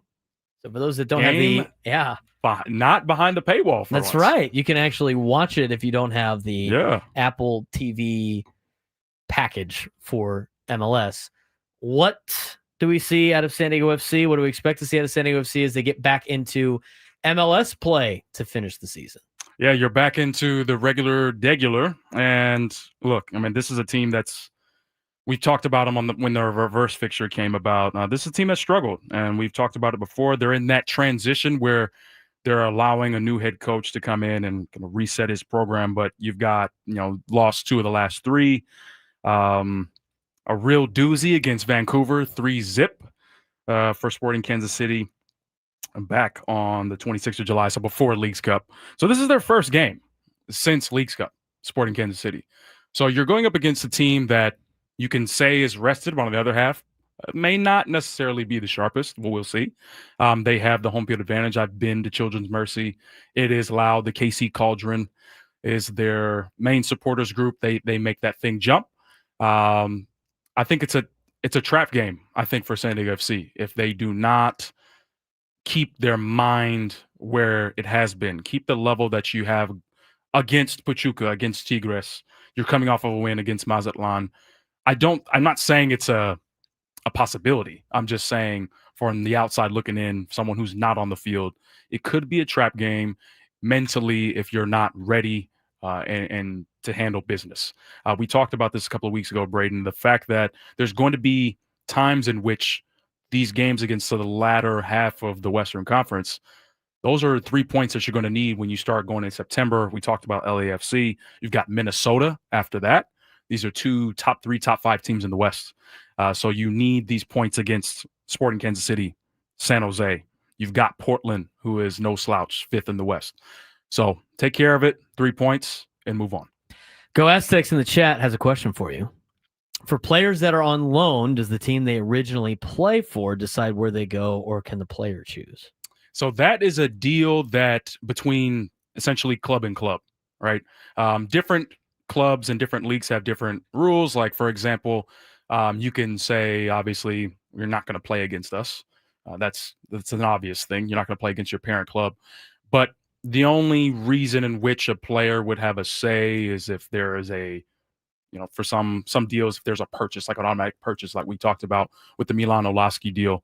I think also something to think about is if you are taking or getting a loan inside the league versus if a player from San Diego FC goes out to Brazil or goes out to England or Spain, right? So that has a lot to do with where you go and how long you go, because sometimes it could just be 6 months, sometimes it could be for a full season. But that depends on the league calendar, right? MLS league calendar is spring to fall, while everyone else is fall to spring. We're talking with Drake Hills, joining us in studio, usually talking about soccer. We're going to transition into Padres baseball for the final kind of segment of the show. And Go Aztecs says, thank you for the explanation, Drake. Let's get to Padres baseball. What did you make? Big Padres fan. Indeed. Born and raised in San Diego, right? That's right. What did you think of AJ Preller's trades? Whoa. I like the Miller deal. I think, I've been listening to you guys, and I'm like, okay, you keep Suarez and you bring in Miller. I'm wondering to see what the rest of the starters and how they kind of respond to getting another arm into the bullpen. We love bullpens, I guess. Mike Schilt loves the bullpen. Mike Schilt does love the bullpen. Loves the bullpen. And I think that's helping for, obviously someone like Dylan Cease, who's just he's plugging through right now. He's trying to get back to, I think, what he knows he can be on the mound to start. I'm thinking playoffs, right? I love you're bringing in a catcher. You got a left fielder, which is exactly what we needed. DeVries, good luck. We talked about it on the show earlier today. You don't hang banners for having the number one farm system, so you had to part ways. I mean, the question we've been now putting together is that the show Let's Make a Deal. That's right. So I have here's a brand new yacht. Yeah. That you can pick, Drake, or you could pick the mystery box, which could also be a brand new yacht. It could also be a pile of dog turds. It could be a lot of different things. Could be right? a hoopty. So you got Mason Miller, it's the brand new yacht. Yeah. Then you got Leo DeVries, who's in the mystery box. That's right. That's the decision you come down to. Are you the type of person that would rather take what we know in Major League Baseball, or you rolling the dice on what could possibly be? You take what we know when you want to play in October. Yes. And you want to play deep into October. And that's exactly how AJ Preller has moved. Not news, not something that's new for if you're a Padres fan, as you and I have been for our entire lives. At least I can say that I can remember the days when Petco first opened, and it was like, yeah, the Giants, man, they're going to do their thing, and we might be able to do something against the Rockies and maybe the D-backs. But the Giants, they were doing their thing. I grew up in an era where it was Khalil Green, Brian Giles, obviously Trevor Hoffman. And then you move into a space where, we had the Upton brothers. We had Adrian Gonzalez. We had an unfortunate couple of years. And so to be in a space where you're consistently contending, okay, we appreciate the incredible draft stock that we've accumulated. And we appreciate the great scouting that's been done to build a great farm system. But the reality is that the San Diego Padres are contending to, not as you said, Braden, getting past the NLDS and play in a championship series again. And so that's, I think, where the Padres are. I think they are stocked and ready. Yu Darvish is coming back. Your starters are getting healthier. Your lineup has far more teeth to it, especially at the bottom half of the order. And that's what you're going to need. You're going to need bats in October. So I'm feeling it. I'm curious to know the powers that be, how they feel about deadline day and how that went, because I think that it was good business, especially without giving up Suarez and a couple of the other guys that we thought, or at least I thought, might have been out the door. That have been shipped out. I give him a B+ just because losing your number one prospect is not always great. Yeah, it's for a relief pitcher. It's but not perfect. It's not a perfect score. The more I break it down, the more the more it's really working out. I mean, the Freddie Fermin pickup has been great for the catching position. Yep. Ryan O'Hearn and Ramon Laureano have both contributed. Laureano, obviously, to a very high level compared to Ryan O'Hearn. And Ryan O'Hearn had the big knock the other day. So, I mean, again, finally getting rewarded for a lot of the contact that he has made. Honestly, the only piece that has come back that has not been that great has been JP Sears. And I think he was going to come back and make another appearance here in the future. I think they traded for him. He's under contract for a long time, and we'll see where they're at. Let me ask you this question. I already kind of answered this. The Padres have had what has been coined sustained success now. Would you agree that making the playoffs 4 out of the last 6 years, assuming they make the playoffs this year, is sustained success? Yes or no?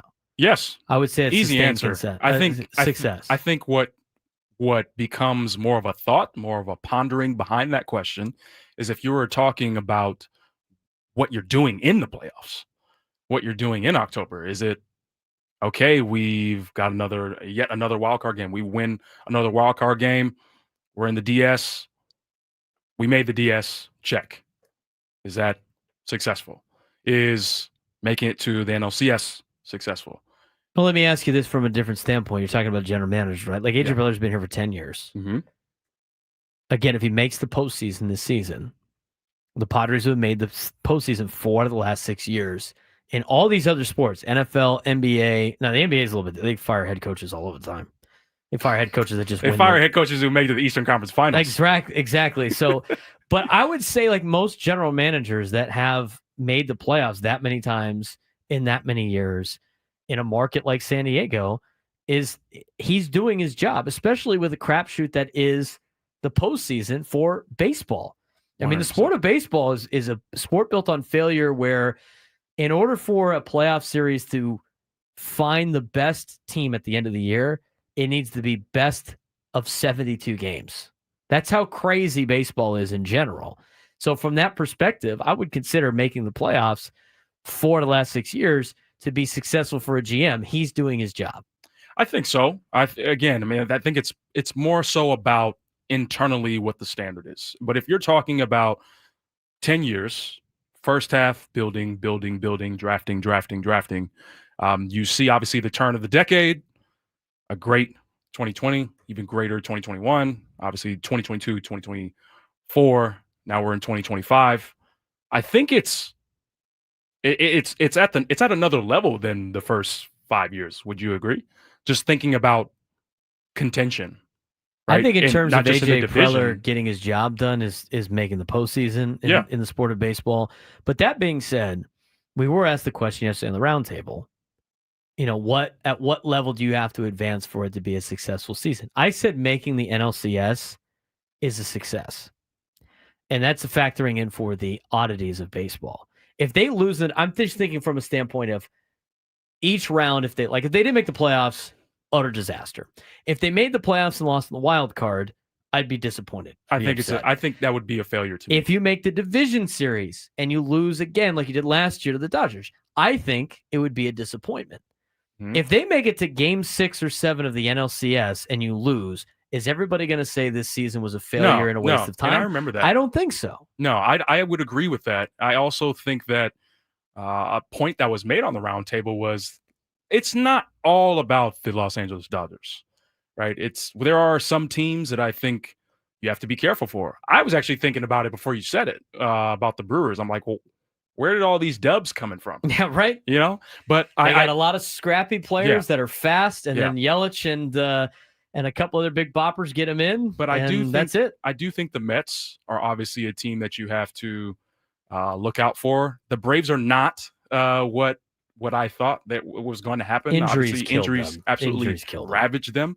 But I will say that I would even argue that even going to Game 7 of the DS would be Game 5 of the DS, or Game 5 of the DS, I should say, is if you have a matchup against a really team that just is just racking up runs. I think it's safe to say that could be a successful season. I think it could. Everybody in the chat's like, it's got to be. I don't think it's World Series or bust for this team because at the beginning of the year, the expectation was just make the playoffs. No, I think we're on the same page. They got off to a hot start. They've now added their team. They have a very deep roster. But I will say this, with Major League Baseball, as we said before, weird things can happen. And if weird things happen in the NLCS and you don't make it to the World Series, I don't think it's a failure of a season. I don't think you should fire AJ Preller.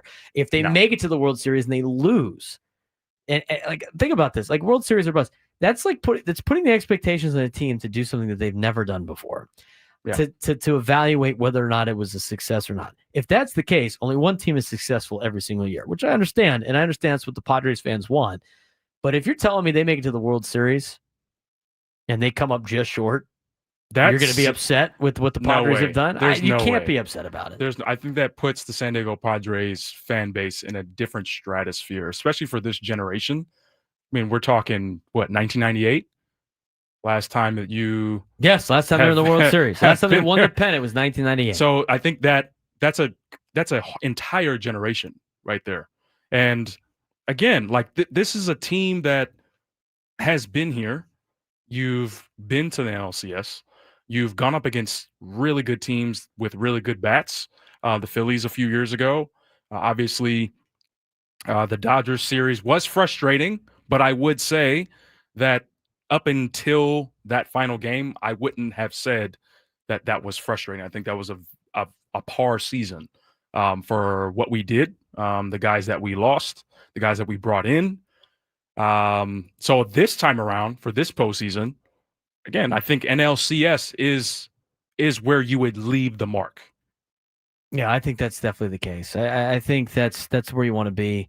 If that's the case, I think it'd be a successful season. I think the Padres fans still be disappointed they win the World Series. I think sweeps period though puts an asterisk next to anything that I just said. Competing is non-negotiable, especially with the incredible fan base and the home field advantage. We're about to run out of time that we've seen. And I want to get yellow towels. Do you think out of the last 5 years that you watch Padres, the last 5 or 6 years, the team they currently have is their best chance at winning a World Series compared to the other teams?